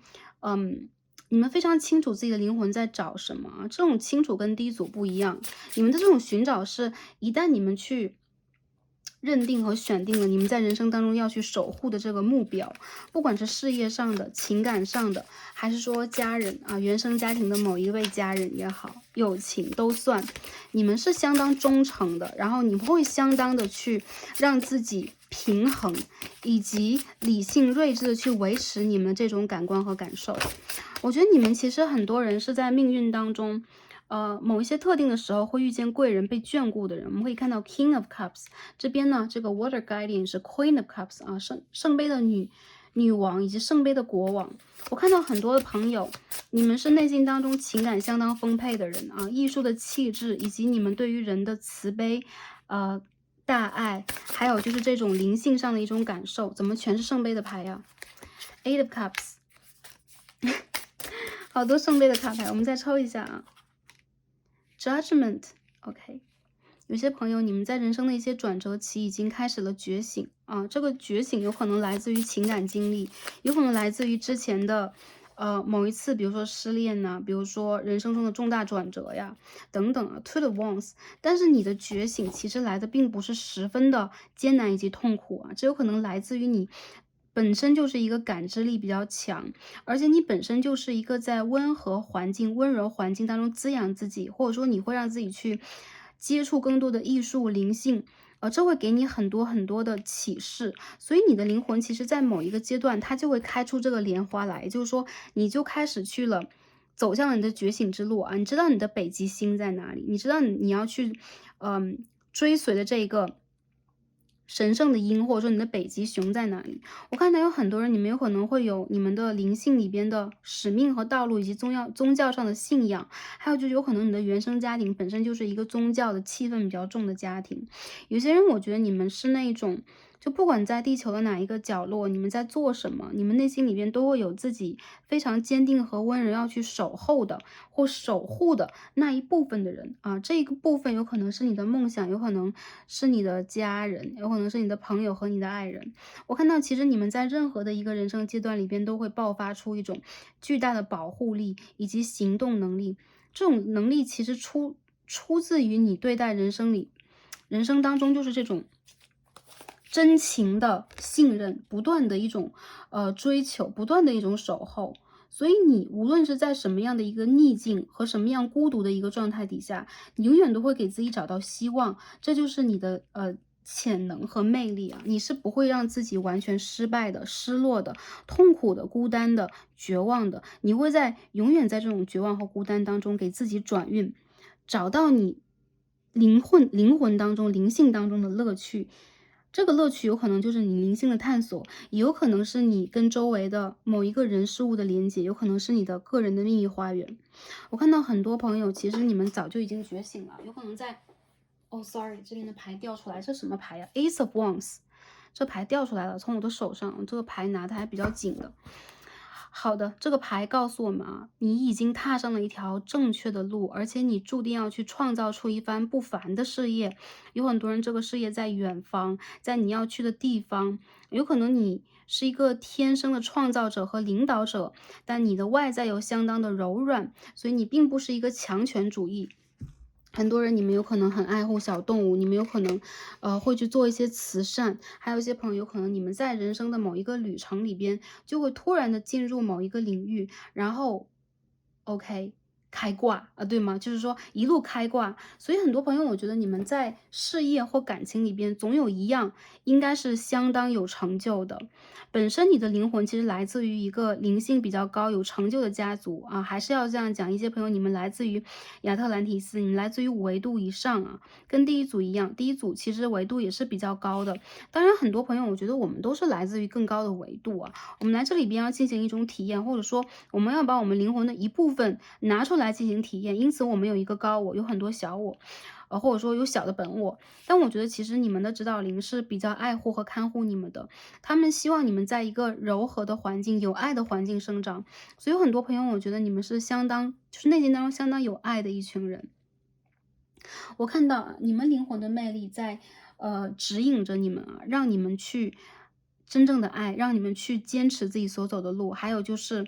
哪怕周围有一些人走着走着会跟你掉队，但是你还是会着急，会聚集更多的人啊，因为你的能量，我们可以看到这个牌当中，这个小美人鱼公主啊，在张开双手，这个人在张开双手啊，这是一个正在往高维度上去走的，正在升华的一个灵魂呢，有可能已经离开了3D 的躯壳。这边这个女神 Life Force 37号也在张开双臂。所以我看到你们的灵魂其实是有你们要去的地方，有你们要去拥抱的东西的。这个东西其实是更大的一层爱啊 ，sorry，我感受到能量是更大的一层爱。还有就是有一些人，你们在这一世里边要去寻找的是你们的一个灵魂的家人，他有可能是你的一个朋友，他有可能是你的一个爱人，他有可能是你的灵魂伴侣。你们2个人之间有可能要去经历一个业力的旅程。这个旅程不管是顺利的还是不顺的，都会打开你灵性的一个通道，甚至是你们2个灵性的通道，让你们去认出彼此。有很多人你们就是有这个，一些人是你们的 你们的 higher level soulmate， 也就是说5维度以上灵魂伴侣，你们2个人本身就是一对的啊，这个有可能是你的这个命中注定的灵魂伴侣，他有可能就是被联姻了啊！你看这边有一个国王 Nine of Wands 啊，旁边有2只小白狼，所以你们2个是有可能也是一阴一阳。有些朋友他是你的 Twin Flame 啊，你在这一世里面会经历这样的一个旅程。但是啊，我觉得这个旅程里边，不管过程是如何的，我们从结果论的角度上来讲，在完成你们人生的一个拼图，还有就是通过彼此的一个辨识，再去完成你们这一次的某一个使命。所以一些朋友，我觉得你们的这个灵魂里边，我们从潜能已经谈到使命了，你们的使命其实是要去拥抱更高的维度啊，你们要去打开某一个大门，有可能你们要把更高的维度引向三维世界啊，引向地球。所以对你们来讲，有可能很多事情不容易去做，但是往往越是不容易做的事情，它一是学分更高，二是有可能会让你们在这个过程里边集结更多的能量，帮你们去做好你们的事业。所以我看到很多的朋友，你们在旅程里边所去经历的，哪怕是挫折也有，但是爱是更多的。如果你们用更多的爱去给，你们就会收获到更多的希望，你们就会收获到更多的机遇。这个牌里边比较明显的是水象和火象的朋友，双鱼、巨蟹、天蝎，或者说会有一些母羊、狮子和射手座的朋友。更多的人由于你们的灵性指数比较高，你们跟水的能量的连接是相当之好的，好吗？外在来讲，你们的魅力啊，就在外人里边，你们的魅力是什么样呢？首先，一是温柔，二是温柔而慈悲，再有就是这种温柔啊，我们说越是温柔，我们会感觉到他身上那种美呀、那种 aura 光环是不一样的。你们的这个 aura 相当的柔和啊，就说各种颜色都有，看到粉色啊，这个 baby blue 啊，这种粉蓝色的这种能量和光环比较强。我看到你们会很待人亲切，然后让周围的人会感觉到如沐春风。有可能你们会救人于水火之中，还有一些人，你们有可能是天生的这种灵性导师啊，你们会是很好的一个倾听者和问题的解决者，或者说是一个很温柔的可以去安抚到别人的人。更多的人在你们身边会感受到一种安全感、归属感，有可能会在你们的身边看到那种灵魂可以被救赎和升华的光芒。所以我觉得其实你们本身就是那种很 angelic 很天使的人。那更多人让我感觉到，其实你们自己的灵魂之路上一定会有那种灵性大开和帮助别人打开灵性的这样的一个经验，因为这是你们生命能力所在。还有就是你们希望成为别人的指路人。我们说在迷宫当中，我们可以看到啊，女神在指路，对吧？然后再看到那个生命的火焰，所以你们也是别人在迷宫当中看到的火焰，甚至你们是带领别人走出迷宫的人。而我们3D 世界这个迷宫，它是一个圆形啊，它从来都不只有一个解法，或者说它有可能会让我们弯弯绕绕的，但是每走出一步，我们都会可以看到不同的风景和不同的惊喜啊。所以有很多人，我觉得你们的魅力会让人感觉到默默的想要去跟随，甚至也有一种温柔的威严，好吗？有很多朋友，我觉得你们从小到大就很招人喜爱。很多朋友，你们有可能是 crystal 或是 rainbow 啊，你们有可能水晶小孩，甚至彩虹小孩也会出现在这一组。我们可以看到很多彩虹能量。彩虹来自于哪里啊？很多彩虹小孩会出生在2000年前哦，或者说，90末期吧。哦，对，这样的能量呢，它有可能跟之前的这个最早是 indigo，比如说70年代啊、80年代会有一些深蓝小孩，然后之后呢会出现80到90会出现水晶小孩，那么不同的年代会有不同的高维度的灵魂投生在地球，原因就在于我们在不同的年代会需要不同的开拓、不同的突破。在水晶以及彩虹小孩突破是什么？我们这些就说彩虹吧，因为这一组里边彩虹比较多啊，有可能年轻的朋友会想要这一组。你们的突破是要带更高维度的这种快乐、喜悦、平静、自然的能量来到这个星球，要去突破旧有的模式，以及你们要去打开一个全新的灵性之路的方式。这种方式是要无限的去爱的，无限的去体验的。以及你们的维度本来就是之前在其他的维度生活的时候，你们就是自由自在飞行的小孩，所以你们从来都不会去畏惧一些条条框框给你们的阻碍，你们反而会用很自然的方式去爱，打开你们的心轮去爱。所以我看到其实你们的心轮、你们的喉轮、三眼轮以及顶轮这边的能量其实是很开的。还有一些朋友，我觉得你们本身就是一个很好的引导者和指路人。在外在角度上来讲，你们这种亲切也会给人一种异性缘很好的感受啊，还有就是说可以被你们温柔以待那种感受，所以很多人让我感觉到，其实你们的异性缘相当之不错。还有就这种魅力，它其实也在外表上会去体现，比如说你们会更会去营造自己外在的形象啊，女生更加女性，男生的话非常绅士。还有就是你们的气魄和气度是通过时间去相处与日俱增的，就这种温柔其实是与日俱增的温柔。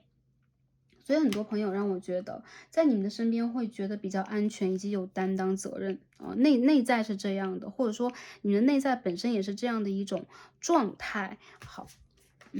所以我感到你们身上有一种天马行空那种自然的感觉，所以跟你们在一起啊，就是你们的想法比较发散，会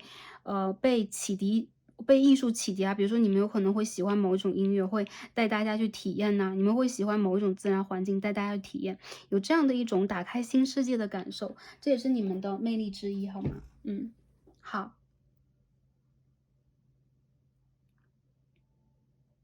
我们看一下大家的使命是什么？这课题我们好像没有看完。使命首先有打开灵性的这一条，还有就是创造艺术，还有就是营造美的气氛啊，这样的一条。你们在的地方其实频率都蛮高的啊。这边是 Seven of Wands 啊，权杖的7号，还有就是你们自己有可能不知道，但是在别人的眼里，其实你们是一颗和平之心、幸运之心，然后你们是一个温柔的守护者，有你们在的地方，总是会让人觉得鸟语花香的啊。好 ，Seven of Wands， 权杖7号，第2张是什么 ？Four of Cups。哦，这张圣杯4号好美啊。好，一个在修复脉轮的女神。我们再看一下你们的使命是什么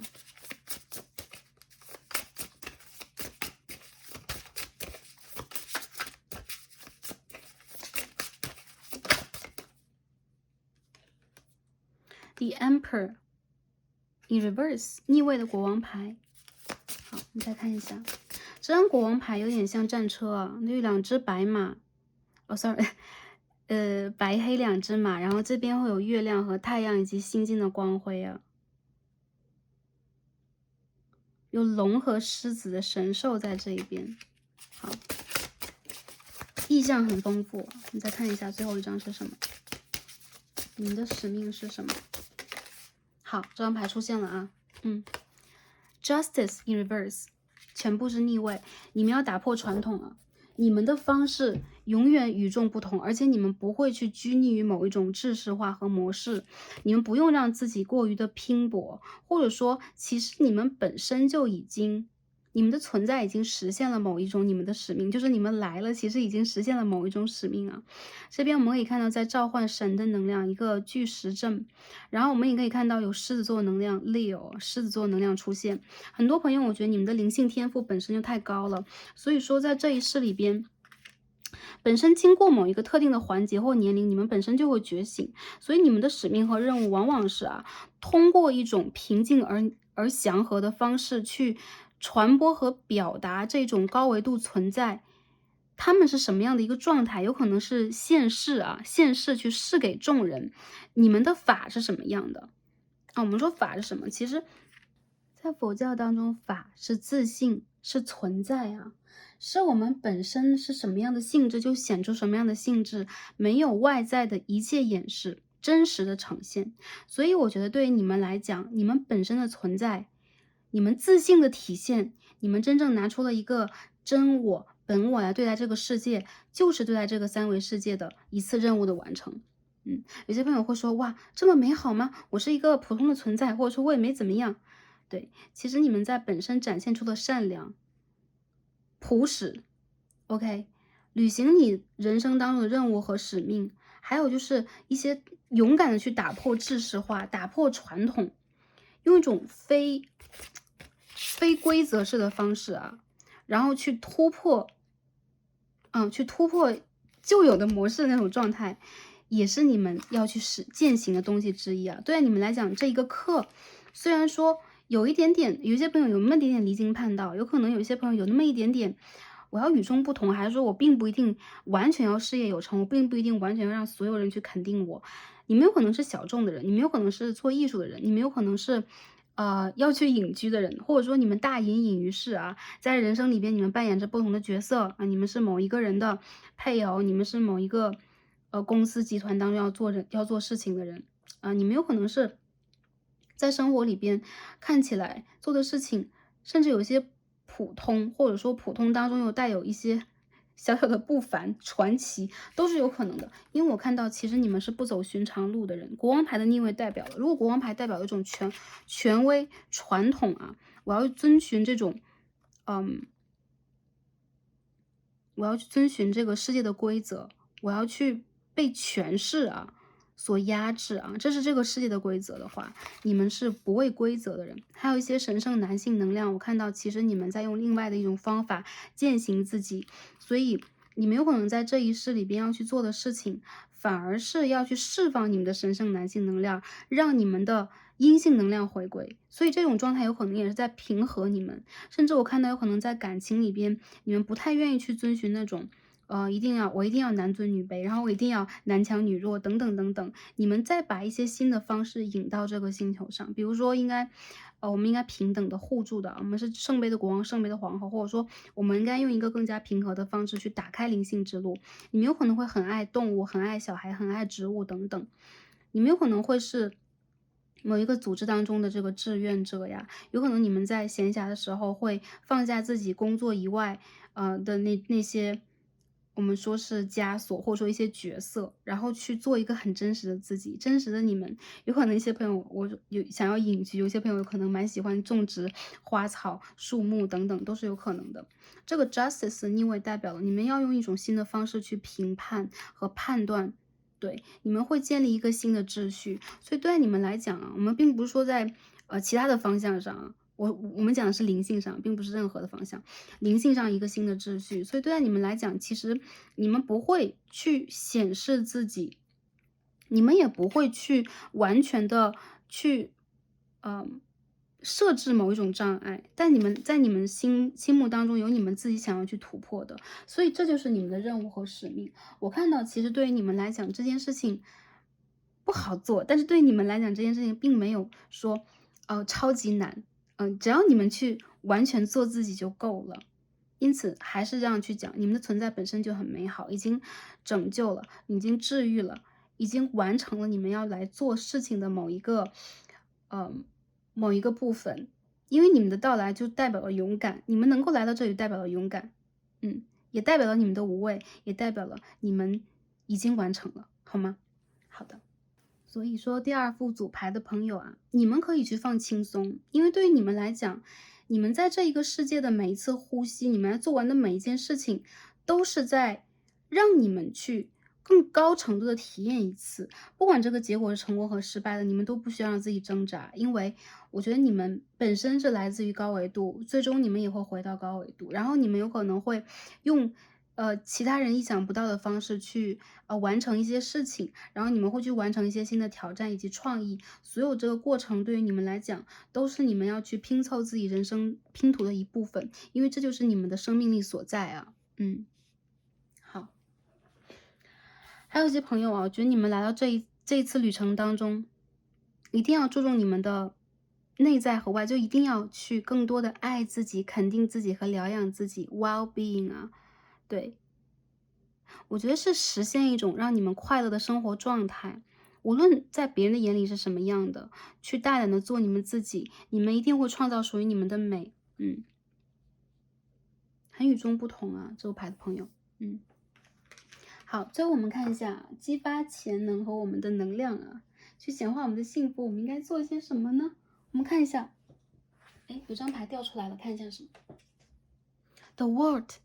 这张牌掉到地上了啊。世界牌，我感觉到这张牌要跟大家说什么？首先，你们的根 ，OK， 还是一棵树啊，你的根扎在这颗星球。但是呢，有很多人，其实你们不只是在这一个星球，你们也在其他的星球旅行过，然后你们很爱这个地球。有很多朋友，我觉得你们就是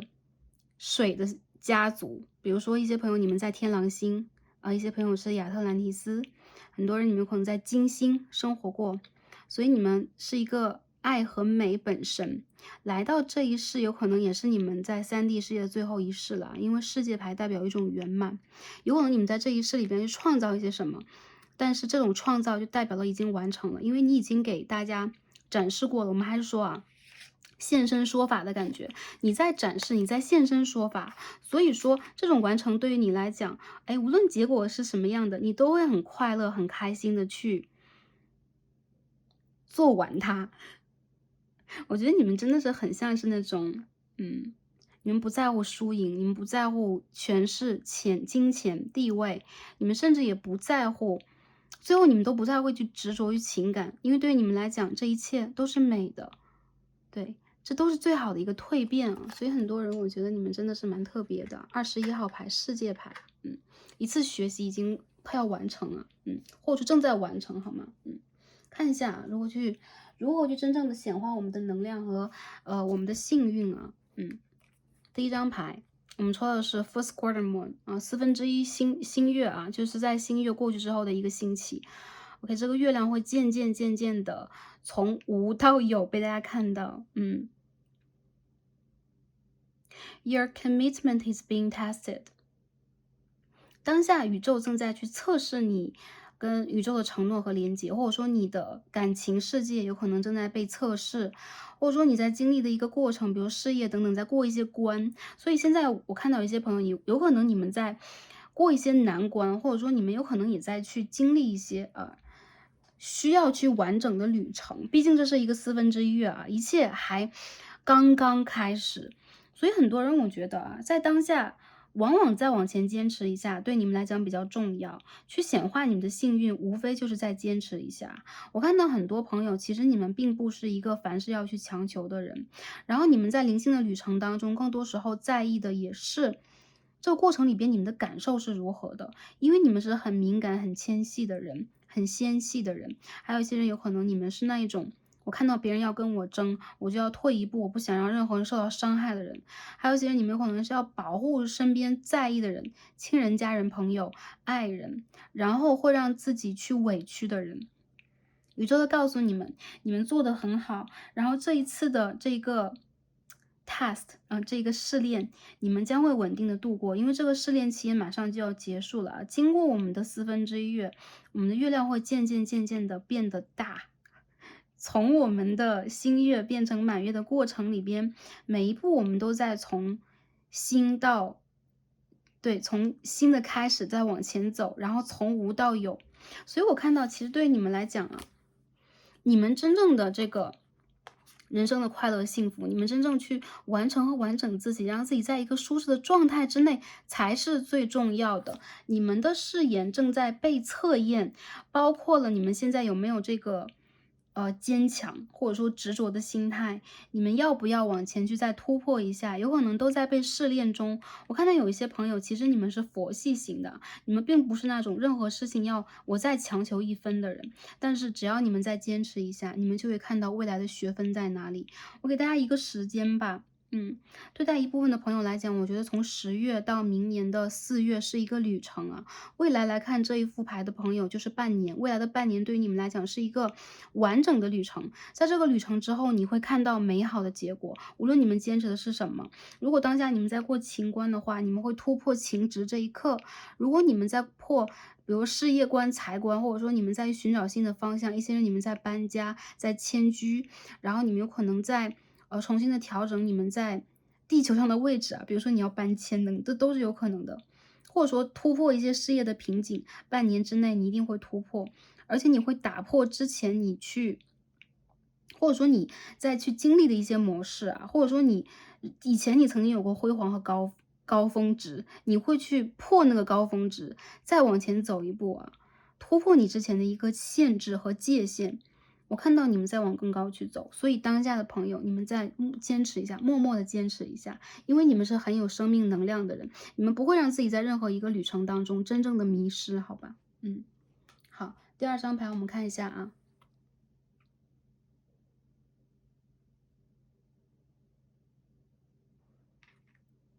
这张牌本来应该一起解读的，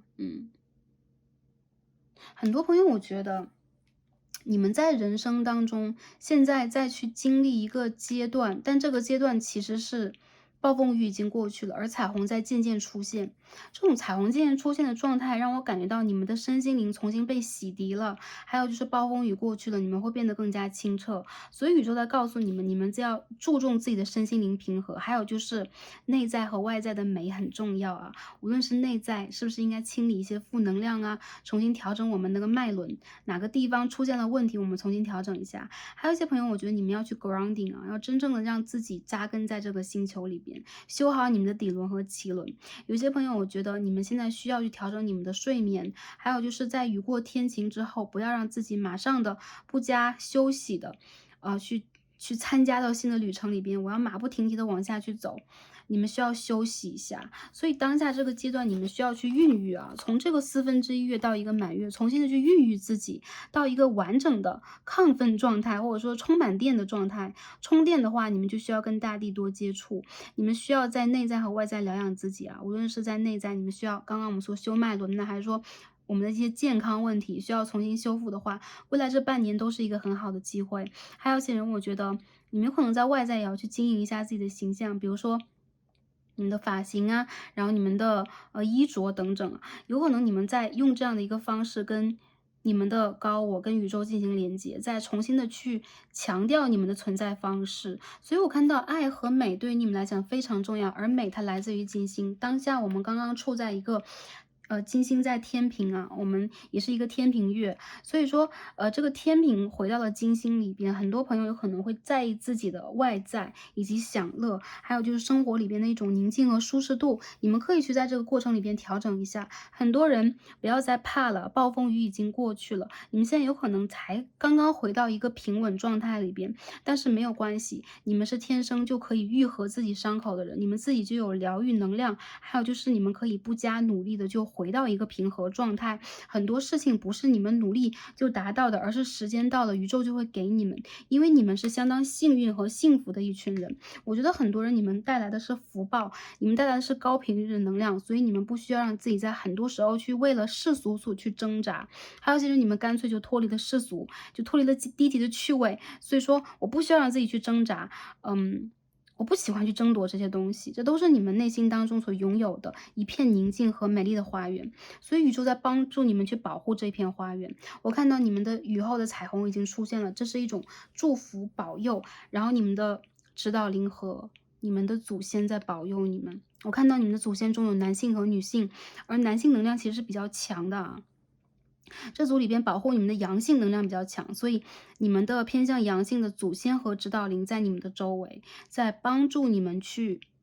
让你们感受到你们是安全的，然后你们是幸福的，你们是可以去依靠他们的，好吗？更多的时候，你们可以通过祈祷，可以通过跟高频率、高维度存在的连接啊，higher being 跟你们的 higher source，你们的源头的连接，达到你们的这种同频共振，让你们走得更高，好吗？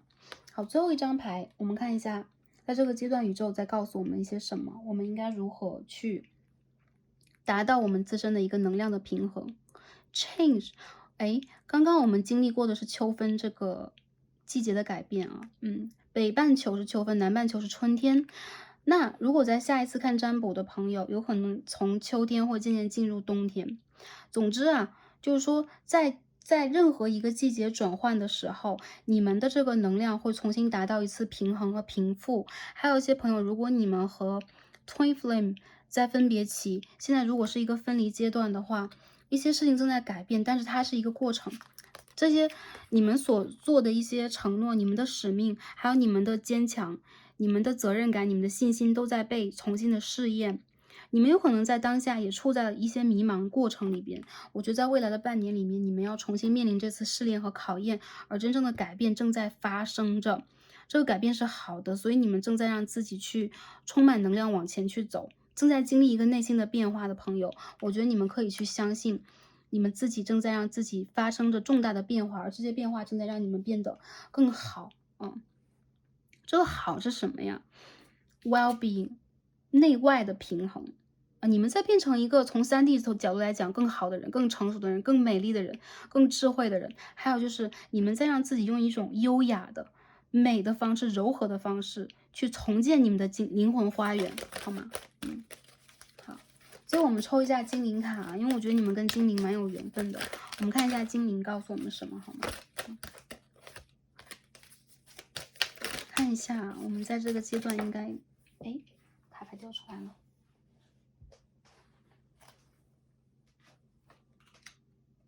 哎 ，stargazing。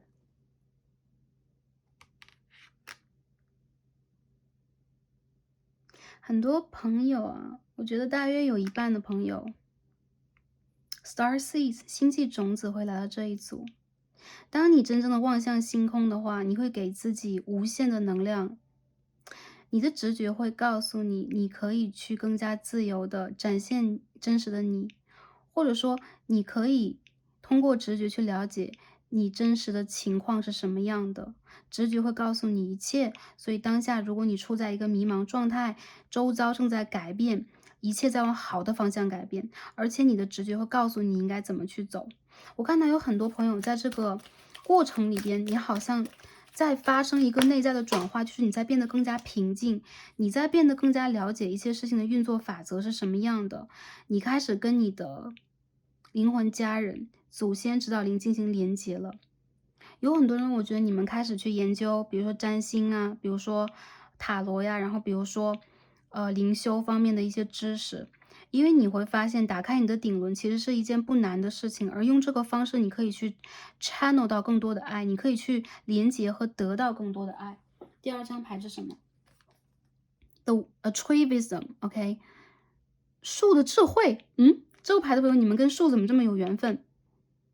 推荐大家去你们喜欢的公园，去你们喜欢的森林、花园里边啊，安全的情况下，跟一棵树做朋友。你们跟树的精灵很有连结，它会帮助你们去掉你们的负面能量，然后把你们从当下的一个负面的情况当中带出来。树的精灵呢，会帮助你听到一些内在的声音，回答你的一些问题。所以我看到，哎，这牌的朋友，你们怎么跟树这么有缘分呢？我们这边看到也是树的能量，然后这边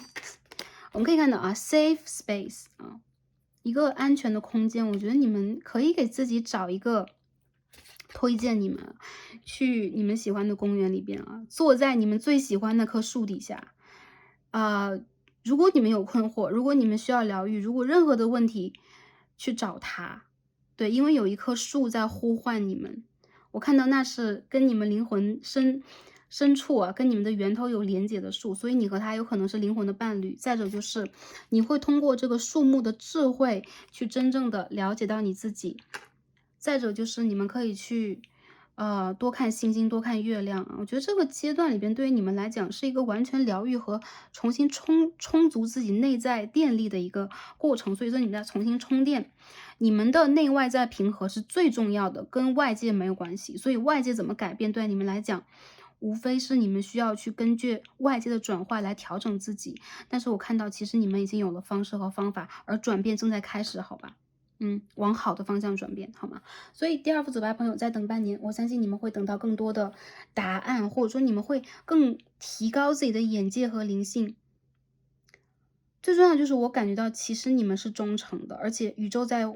会给你们的忠诚以奖励，也会给你们更多全新的机会，因为你们是非常被疼爱的小孩，好吧 ？OK，那第二副牌的朋友，我们所有的卡牌今天就解读到这里了，很感恩跟大家今天的连接，也感谢大家观看至此。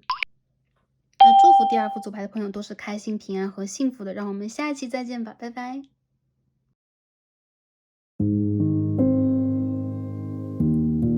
好，选到最右边第三副组牌蓝色水晶石的朋友们，让我们一起来开始今天的抽牌。好，选到我们的第三副组牌蓝色水晶的朋友们，我们的神谕卡都已经抽好了。那今天我们一起来看的主题呢，是来自祖先指导灵的讯息。我的魅力、潜能与使命是什么？激发内在能量和显化幸运的关键，以及宇宙的建议和指引。那首先呢，我们一起来看一下第三副组牌的朋友，我们抽到的这一张指引牌是什么？选择了蓝色水晶啊，看一下能量是如何的。哇哦，艾西斯女神哦 ，Sacred Contracts。大家有没有看到这两张牌上面都有这个像是钥匙一样，这是安卡的符号啊，是埃及当中生命的象征啊，它也是一把钥匙，它也是一个权势的象征。当然了，这当中有契约的含义啊，contract 有契约的含义。我看到有很多朋友啊，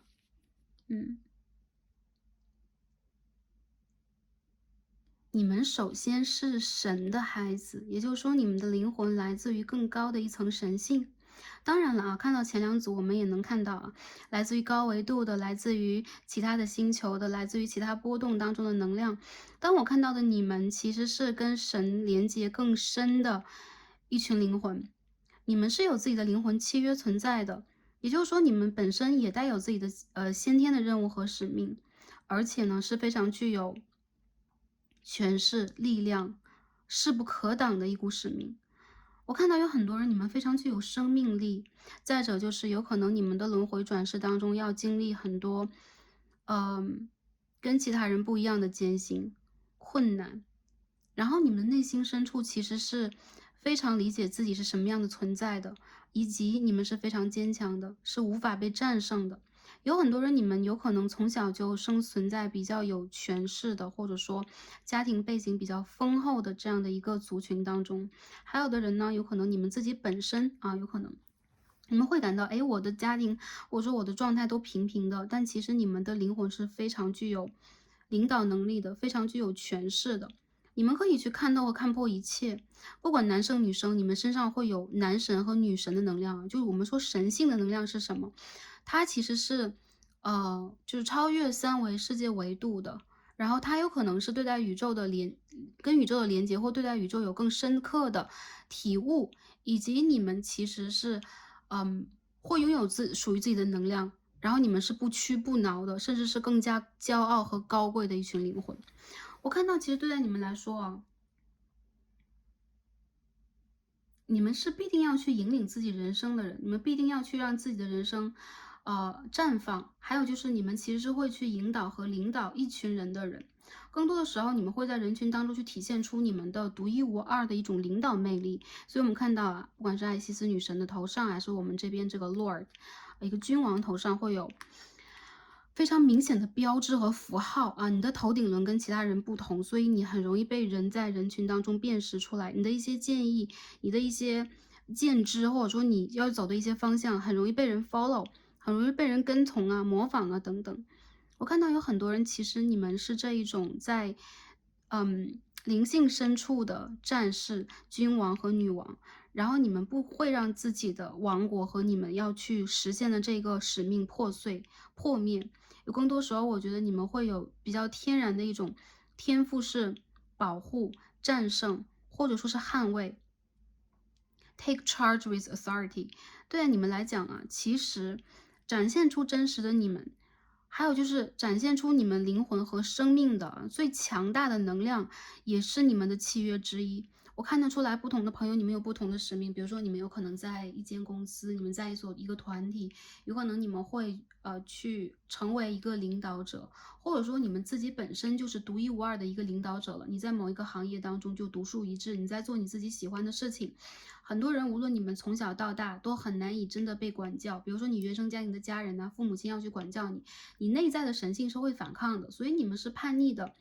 独立的、自我的小孩。有很多人有可能你们要踏入这种独自去生活的旅程，比如说要离开原生家庭啊，比如说你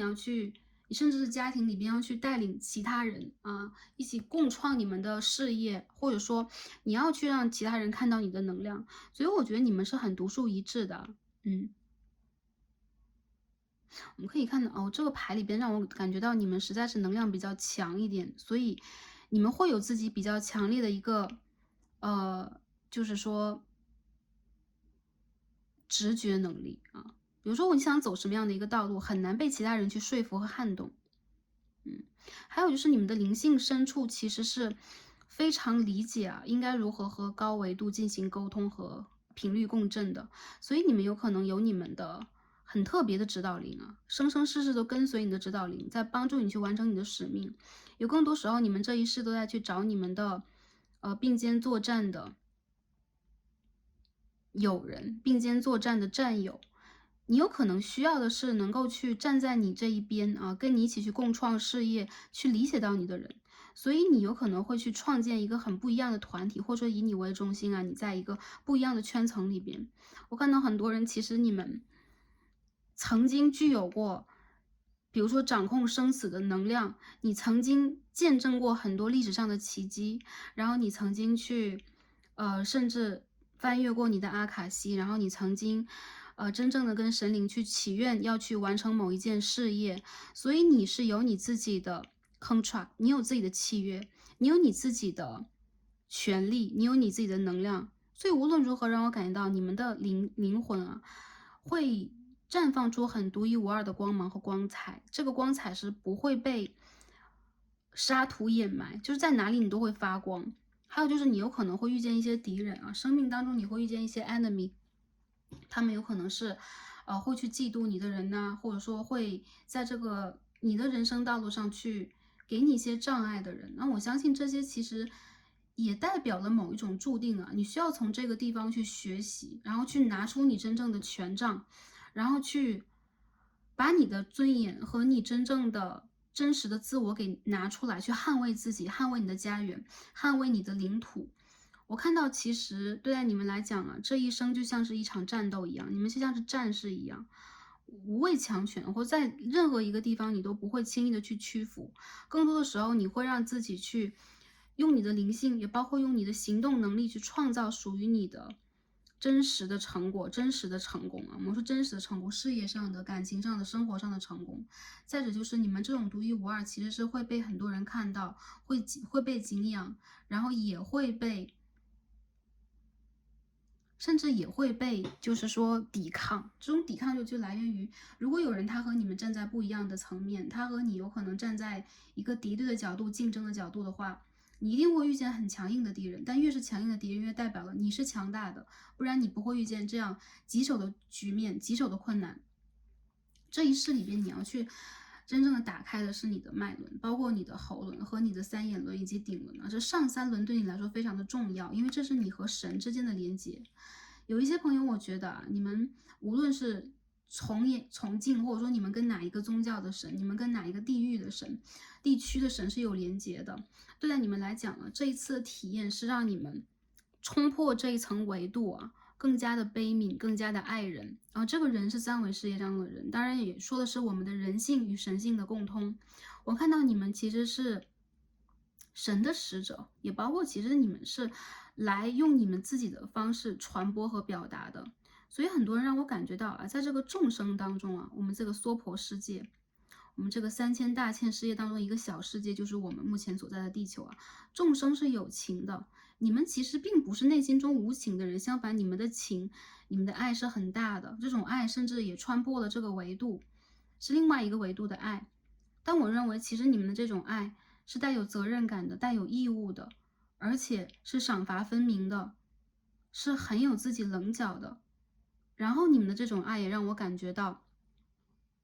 它不是自私，它不是残暴，它不是滥用你们的权利和能力，它是一种来自于你们天性和本分当中的一种本能。这就是你们要做的事情，很自然而然的你就踏上这条路。无论你们在哪一个行业，无论你们是做什么的，我感觉到其实你们的灵魂会在这样的一个过程里边，让自己变得更加的锐利啊，更加独一无二，而不是被磨的温柔啊，没有棱角。我们说温柔和没有棱角也并不是一体的，温柔的人也可以坚强，那有棱角的人呢，也可以让自己变得温柔。但是无论如何，我觉得对于你们来讲，你们的灵魂是不破不灭的，而且是不败的。这个败是失败的意思，你的灵魂是不会失败的。这就是你神圣的使命。我看到其实你们从小也是一样的，有一份天赋，有一份创造力，还有就是有一种不屈的倔强。然后我看到的是你们的灵魂使命是被你们从小就感知到的，所以你们有可能从小就一样啊，从事某一种很特殊的学习啊，然后你们有可能开始去经历了不一样的一番修养和修炼，然后到达了目前的一个状态。有很多朋友，我觉得你们是成熟年龄的人，但如果是一些年轻的朋友，你们也进入到第3组，这证明了你们其实是很独一无二的人。你们以前就是神了，神的一部分，好吧？所以这边这个 ego communion 也让我感觉到了，其实你的指导灵一直在你周围啊，我感觉到是生生世世的有这么一个，或者说有这么一对，他在你的周围啊，跟你是形成了灵魂伴侣的关系，在帮助你去突破你人生中的一些阻碍，然后他的能量也非常的强大啊，好。我们再看一下啊，通过我们的神谕卡了解了一下之后，我们看一下这个 Tarot 塔罗牌给我们讲的是什么，你的魅力和潜能是什么样的。我们首先抽牌，看一下第3个牌的朋友，你们的能量是怎么样的。哦天哪，掉出来了一张 Ten of Swords 宝剑的10号啊，看一下你们的灵魂，你们自身的这种魅力。Seven of Swords in reverse， 我们把这个灯光调整一下。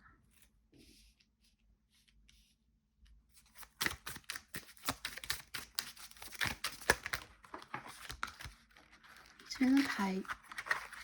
很难掌控，我觉得你的能量其实挺爆炸的啊。好，不一样的朋友爆炸出了不一样的能量。Seven of Wands in reverse， 我看出来。Eight of Swords， 我的天呐！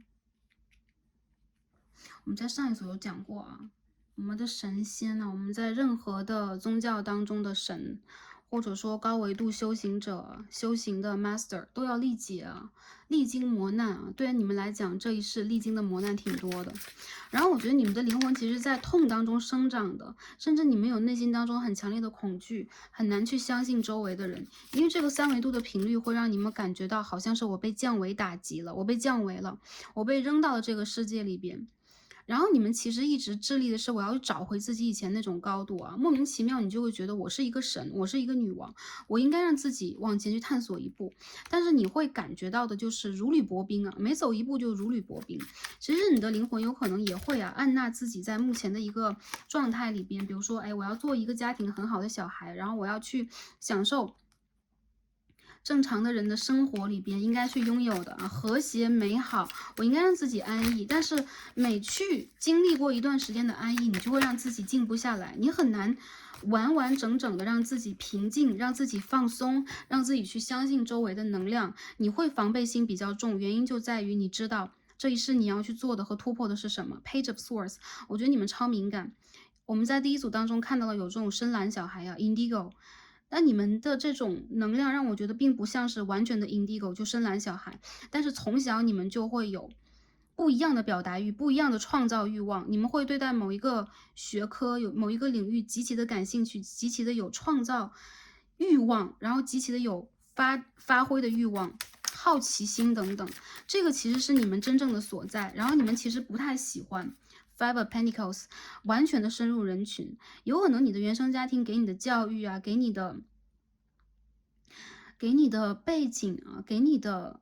这个能量和基底并不差，或者说并没有让你感觉到如此的如履薄冰。但是你这种不安全感到底来源于哪里？因为在这个事业当中，你要去寻找到那些让你感觉特别的，让你可以去发挥聪明才智的那些际遇、那些经历、那些条件等等。总之，没有办法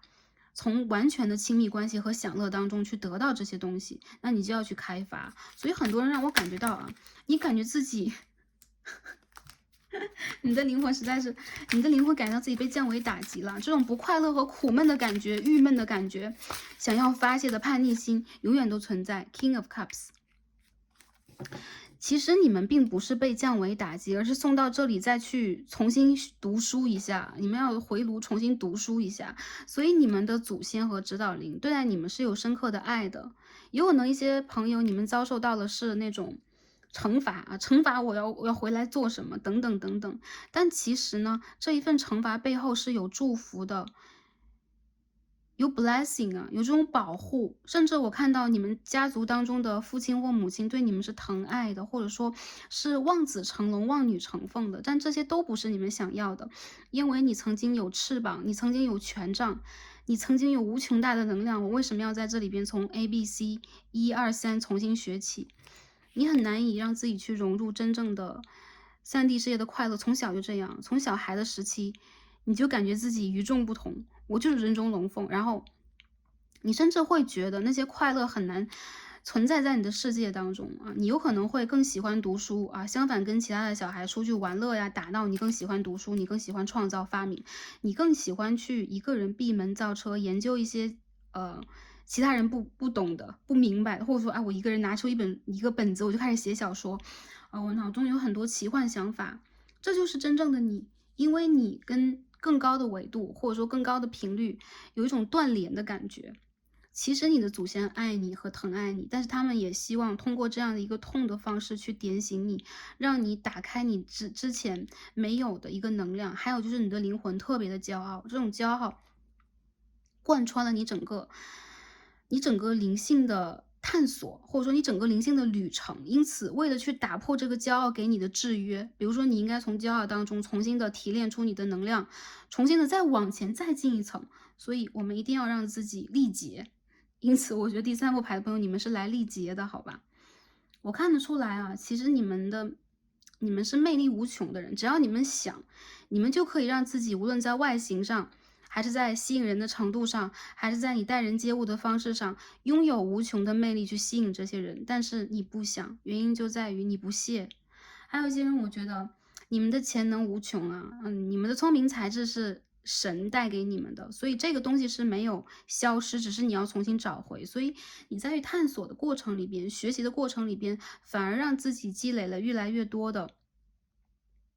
与众不同的智慧。你解决问题的方法不一样，你想问题的方法很独树一帜，你很容易得到贵人的青睐，然后你有可能是那种怪才，你有可能是，就是说避世的，就是说很想让自己隐藏在人群当中，但是同时你又有一种按捺不住，想让自己把所有的能量拿出来改变某一件事情的心思，你是隐藏不住的。所以我感到你们很难以掩饰自己的光芒和锋芒。到最后我看到，其实你会让自己做到一个更高的位置上，但这个位置其实并不只是在3D 世界当中关于金钱、财富和权势的，是灵性的。对，你最后要找的一定是灵性。就我们说很多那种科学家、发明家，对，最后我们都走上了灵性的道路啊，神学的道路。原因在于你们会发现啊，我想得到更多的能量，我想去探索到更远更深那个答案到底来自于哪里，它其实是超越 human。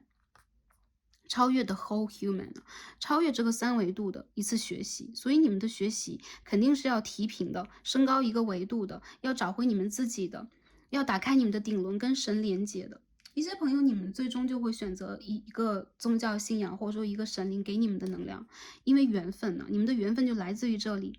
再者就是，这就是你们的灵魂的契约了。我看到你们的灵魂里已经有契约了。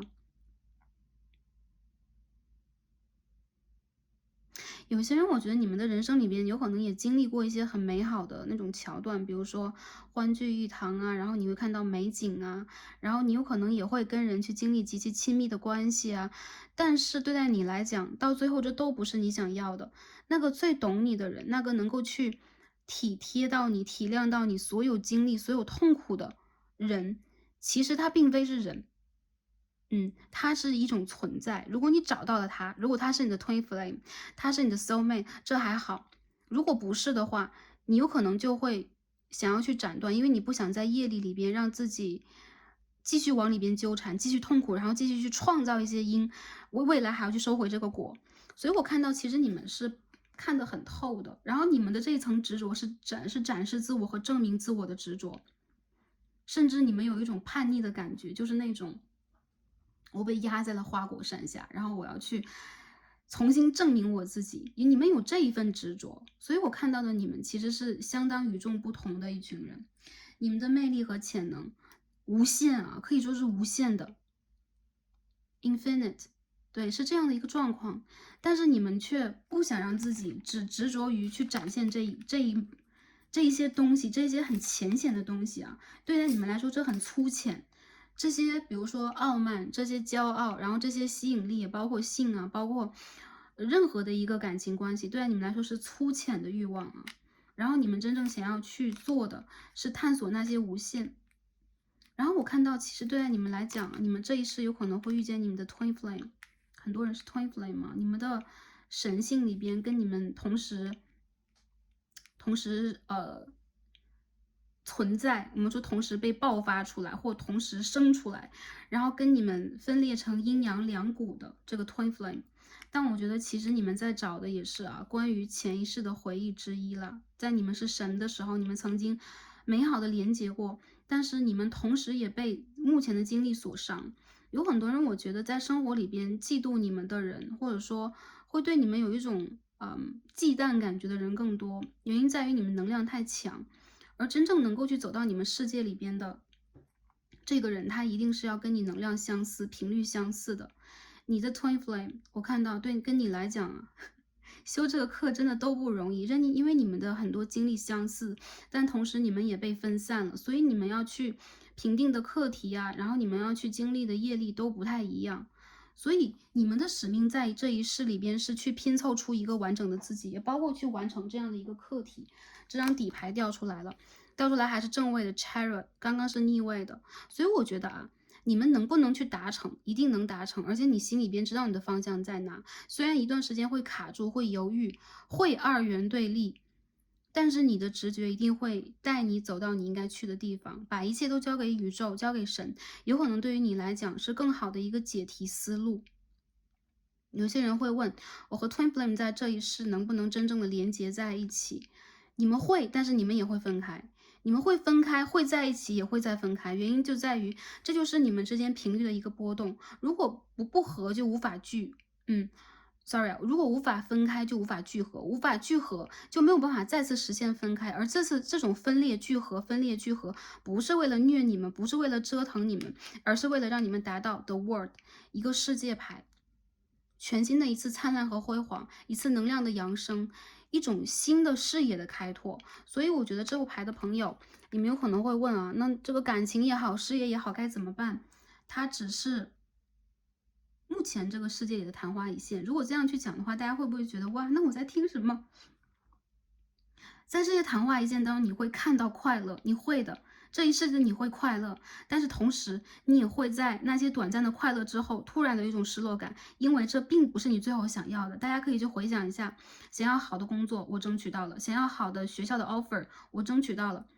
其实大多数时候，我觉得你们会成功哪怕有的时候你们面临到一些小失利，结局都是美好的。然后想要一个人，有可能你们也争取到了，甚至一些朋友你们都已经组建了自己的家庭，但是那又如何呢？经历过一些丰盛和美好的阶段，你会发现你想要的也并不是这个状态，它并不是一个固态，你并不可以在这种美好的丰盛的状态里边完全停留，因为它还不够。所以你的灵魂和灵性永远都想要更多。我觉得对于其他人来讲，你们很难被把握，很难被控制，甚至你们永远都在改变和形变当中，因为你们的能量和 aura， 你们的光甚至都在不同时期有不同的颜色。你们在不停的改变，原因就在于其实你们不是任何一个姿态，任何一个颜色，你们是聚在一起的，五光十色的，你们是完整的一个图腾。OK， 你们是完整的一个阴阳。因此我看到的是，你们还在去找寻自己其他的碎片，然后最后你们会拼接成功。然后最后你们打开的是自己的三眼轮，看到一切这就是我看到你们的灵魂的使命任何人我感觉到你们做一件事情的天赋是挺高的。比如说有些朋友你们有可能对于数学呀，然后你们对于数码 OK 计算程式，还有就是一些创造，还有一些艺术等等等等的方面。还有一些朋友我觉得你们去做经济然后去拥有金钱比较容易顺遂，但是对你们来讲这些转折都是你们带给自己，你们心中一种不安定感，你们不想只要这些，永远都不会满足。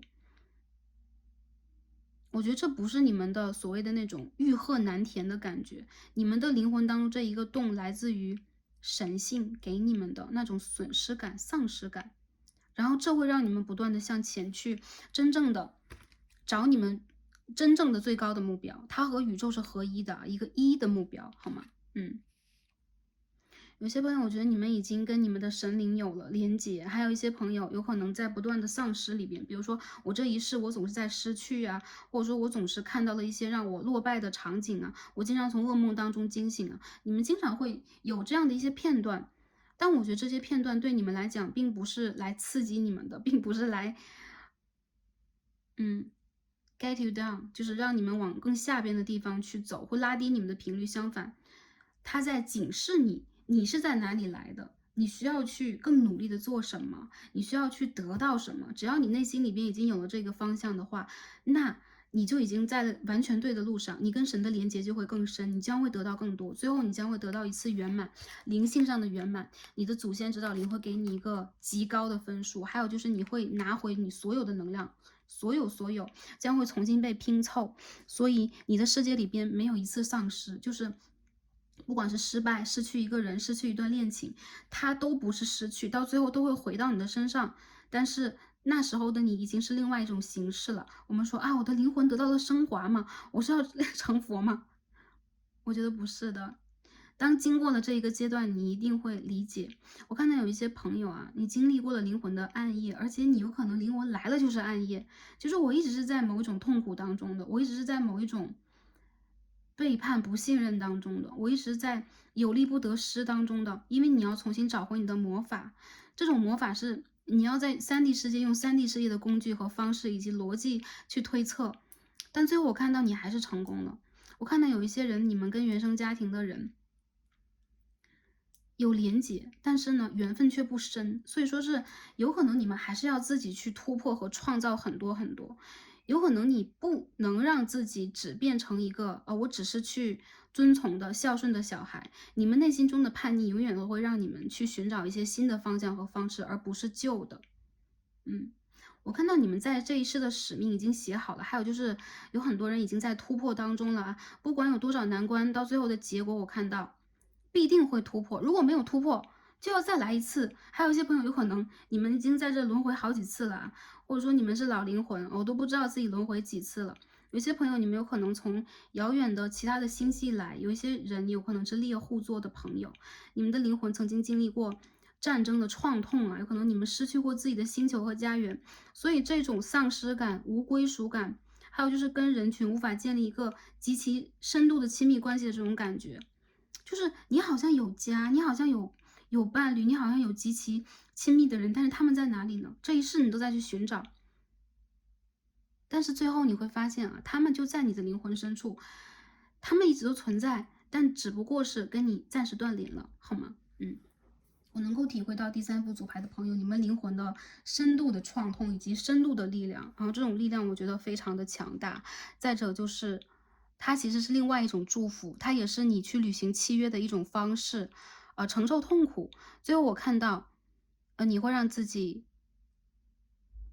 被世人所理解，或者说被世人所崇敬，然后你会让自己起码在你的内心深处过去这一关之后，让自己成为一个全新的自己。我们看到这边有权杖4号、权杖2号，看到啊，其实对于你们来讲啊，稳定、安稳、暂时的，比如说，感情里边的快乐等等，永远都无法带给你深刻想要的东西。就哪怕有一个人停留在你身边，你也会觉得，走到深处，我发现他竟然不懂我，有这种感觉。其实懂你的人在哪里啊？他是你的指导灵，他是你的祖先，他是你的源头，是你的神，真正懂你的、理解你的人。还有就是，你如果遇见你的 twin flame，他也未必懂你，你们2个人未必能够去完全疗愈彼此，因为你们的课题不是疗愈，而是碰撞，去产生出这种改变的欲望，然后让自己去提升。所以你们的感情课题有可能也痛，但是痛当中一定会让你有一个机会去蜕变和长出你的翅膀，好吗？哎呀，第3副组牌的朋友有点心疼你们，这种心疼并不是我们所说的怜悯，或者说怎么样，因为你们的灵魂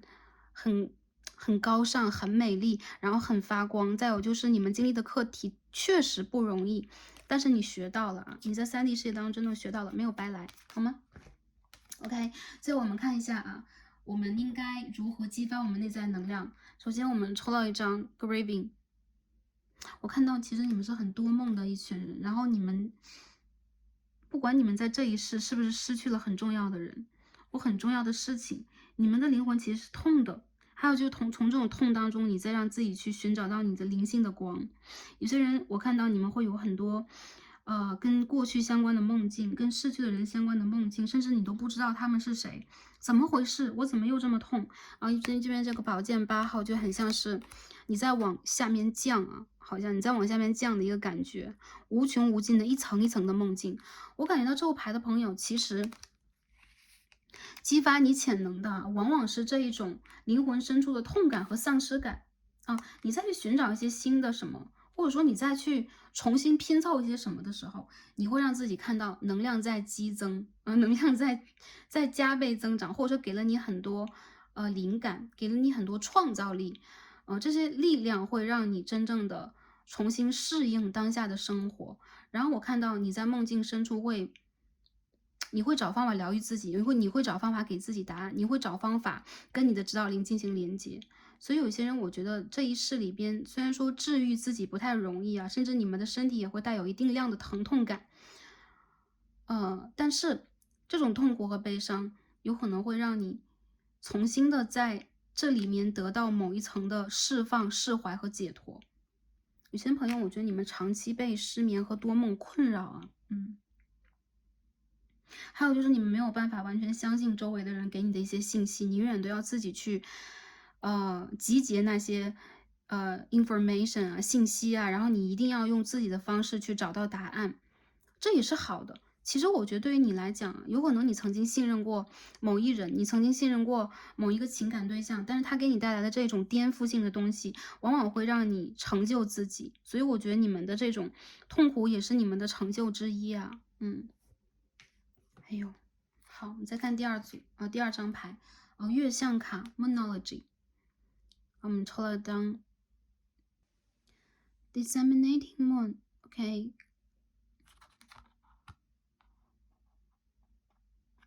这个月亮啊，正在从满月一点点消融，对，所以你灵魂当中，我觉得最大的一层痛苦和考验正在渐渐过去啊。毕竟第一张是宝剑10号，这已经是结束了，而且我们看到这边的宝剑10号 ，Ten of Swords 其实是一个镜面。OK，你有可能是在阅读，你有可能是在感受这种痛，但其实真正的威胁和危险以及刺伤你的能量，并不在你的周围啊，它已经被其他的，维度带走。也就是说，你曾经经历过的东西才会让你痛。我看到有很多人 take time to breathe out，你需要让自己舒一口气了，你需要让自己放松下来，因为在你周围的一切啊，其实现在在走向一种消融、静默、重新开始，而你需要把这个阶段给自己，然后重新让自己呢缓解一下当下的一种紧张、悲痛。不知道之前经历了什么，一些朋友失恋了，一些朋友经历过一些打击原生家庭的一些人离开了，或者说你们不得不离家，你们不得不重新的去找到自己，这一个旅程对你们来讲真的不容易。但是你们需要让自己舒一口气，一切将被重新的 set up 安排好，因为你们的指导灵、你们的祖先非常的强悍，所以你们怎么可能失去这个重新进入赛场的入场券呢？你们怎么可能完全的就此落寞呢？我觉得你们会用一种全新的方式重新的生长起来，你将会从一个 Page of Swords 宝剑的侍从牌，一个充满创造力，甚至一个充满野心、充满探索欲望的人，在试炼当中的人，变成真正的 King of Cups、Queen of Cups，你会真正的拥有属于你的权势，属于你在灵性当中、人生当中真正的一次试炼的达标。所以我看到，其实在你周围会集结了很多你爱的和爱你的人，然后你在这一次会真正的功德圆满，因为我们出现的是世界牌正位的 Word 世界牌，所以说这种功德圆满对你来说是什么呢？旅程的一次完成旅程的一次完成，你将会重新的踏上旅程，或者说回归到你的宝座上，踏上你的旅程。这边我们看到3个4444天使的数字，你在被天使包围，你周围一定有天使，有这个指导灵，然后他们其实让我感觉到，不管是阴性的还是阳性能量，首先阴阳是平衡的，在这一组里边，其实你们本身是男生带有女生的能量，女生带有男生能量的，还有就是你们本身其实是不是只是来修阴阳平衡，或者说我是要去完成自己，你们再重新的去创造历练，打碎重造，这个过程对于你们来讲是让你们升级了。OK， 我们再看一下最后一张牌告诉我们什么。从灵性的角度上来讲，宇宙给我们什么样的建议啊 ？boundaries， 我们可以看到啊，一个界限和限制，然后一个男生他在爬上梯子，走到更高的维度去啊，周围有可能再有人跟他指指点点，哎呀，你不要越过这个城墙啊，就很像进击的巨人啊，外面有巨人，不要出去，等等等等。但是其实你们是很有求知欲望的，你们是一往无前的，因为你们的灵性在告诉你们，你们的家园到底在哪里？在这个世界里边，在这个朴素的世界里边，不一定有你的家园，不一定有你真正要扎根的东西。而你的灵性其实在告诉你了，你应该往高的去走，因为你的家在远方，那有神圣的庙宇、神圣的宫殿，你来的地方，应有尽有的地方。所以你再去突破你的一层限制啊！如果之前你在，比如说我要默默耕耘呐，我要跟其他的人一样啊，或者说我不知道自己在这个阶段里边取得了成就之后，我还能取得什么？你会有更高的方向。我看到你和你的 Twin Flame 在往2个方向走，你们2个人真的是相爱相杀的一对，一对怨侣啊。很多朋友你们经历过的一些感情旅程之后，相反会觉得我要独善其身了，我不想在这个状况当中不断的沉沦和沦陷了。那我看到其实你们2个人也算是用另外的一个方法在互相成就，但是当下有可能想要让你们团结起来比较困难。唯有一个人先越过这个梯子，看到了全新的世界，才能够把这个梯子真正的固定在这个城墙上，才能够提升啊，真正的提升，就把2个世界连接起来。一定要有先冒险的人，一定要一定要有先觉醒的人，一定要有先吃螃蟹的人，对吗？所以我觉得在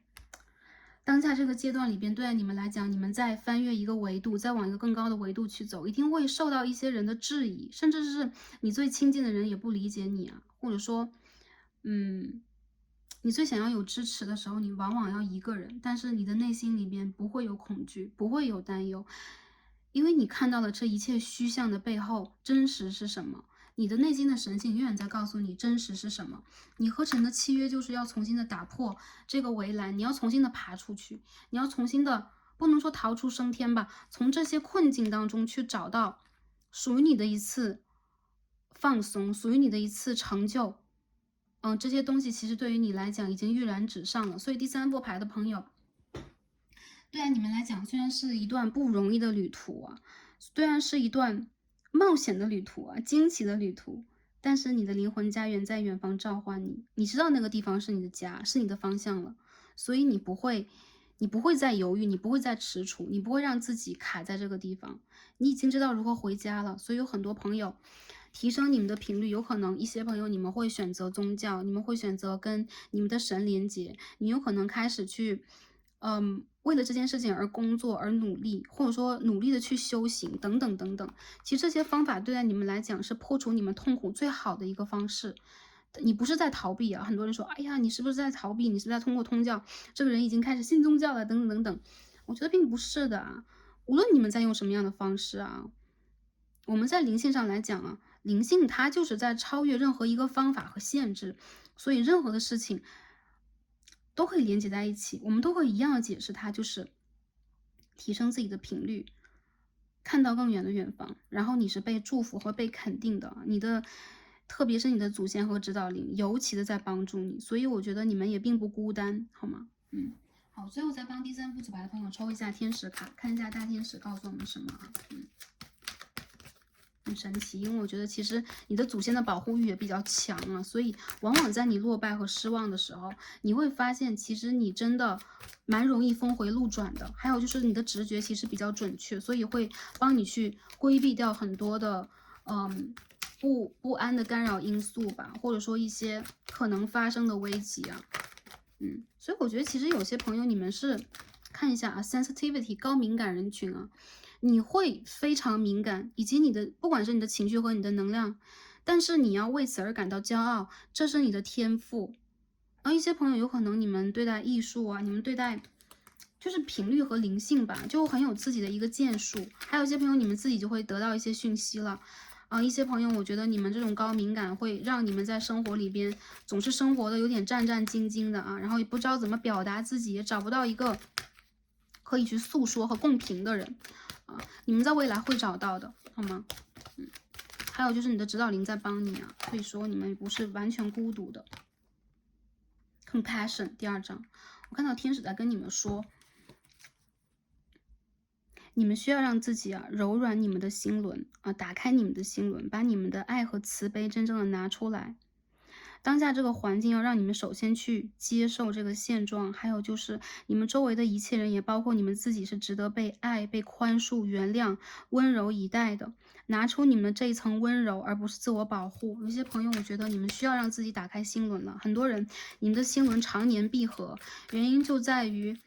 你们曾经打开过自己，但是你们会发现理解你的人太少了，所以你要把它保护得更好。现在如果你已经比他们更大了，你长得更加成熟了，你的灵性的羽翼和你本身就更加丰厚了，你现在已经有这个条件去爱他们和保护自己了。所以我觉得这个时候已经快要成熟和到来了。当然你们还是需要给自己一段时间去放松一下，舒缓一下你们的情绪啊。最后我们再抽一张好了，这牌抽3张。哎呦 Moon Cycles 一样啊，你们这个牌的朋友，特别是女生，我觉得你们的这个阴性能量会让你们更加敏感。那男生其实也是一样的，我觉得这种敏感度是一样的。对你们来讲，这2个天使是一个人呢 ，Haniel，OK，月亮的天使啊，大天使在告诉你，你的灵性和月亮有着非常深的连接，所以这个 Moon。这个月亮的阴晴圆缺吗 ？OK， 月亮的圆缺对你来讲其实是很有能量的，你可以跟月亮连接，进行冥想，进行能量的修复，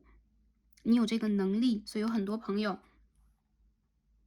当下的你的灵性是在什么时候？我觉得是在一次满月之后，所以你有可能刚刚经历过，刚刚我们说蜕变呐，或者说一次失去，还有一次悲伤等等。但是你有可能也可以运用当下这一个能量去释放掉你的一些负面，然后让你舒缓下来。最近这段时间，你需要让自己的心轮打开，柔软下来。还有就是你可以去保护自己啊。你可以去保护自己，去规避掉周围的一些负面能量的干扰，一些不理解的你的人，一些让你觉得有危机的人。但是同时，你也应该让自己去重新的打开你的心轮。首先，你可以跟你的指导灵去交流，去对谈，可以通过祈祷的方式、冥想的方式，还有就是在新月的时候和满月的时候，要记得许愿和释放自己的能量啊，用你们自己的方式就可以了。然后你们基本上走在一个对的路上。为什么是基本上？因为我看到有一些人，你们会觉得我有点迷路了，我不知道我在哪，你的神会告诉你你应该往哪里去走。如果你现在还不知道的话，多去冥想，多去接触一些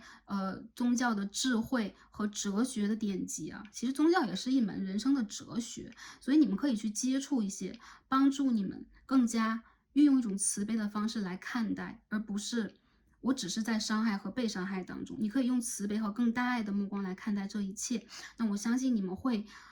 通过这层考验之后，更高的去接触到你们的神性，接近你们的神性，释放你们的神性啊，帮助到周围的人，好吗 ？OK， 那第3副牌的朋友啊，我们这一副牌就讲到这儿了。然后，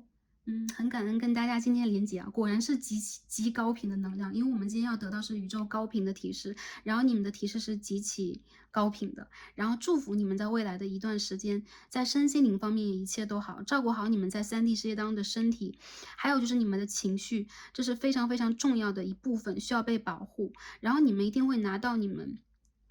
有一天一定会拿到你们真正的阿卡西，然后去看到你们的前世今生。但无论是什么时候，我觉得现在有可能你们先需要的是平复自己，而不是用一些其他的方式和方法。更多的时候，这个东西永远都在你们的心轮深处，就是在你的灵性里边的，它就是存在。所以知与不知其实是另外一回事，并不重要。重要的是我们应该如何对待和面临眼下的这个局面，去突破它，突破眼下的困难。用你们自己的方式好吗 ？OK， 那第3副牌的朋友，我们今天就看到这了。感恩跟大家今天的连结，也祝福大家是开心、平安和幸福的。在这里 Star C，就是想要去传达宇宙的一个能量，就是你们在完全的被支持和被爱，你们永远都不会被打败，你们永远都不会失落，你们永远都不会让自己完全在痛里边，因为你们本身是爱的，你们本身是能量本身，好吗？好了，这就是我 channeling 到的一个讯息给大家，然后祝福大家一切都好，也感恩大家今天的观看，让我们下一期再见吧，拜拜。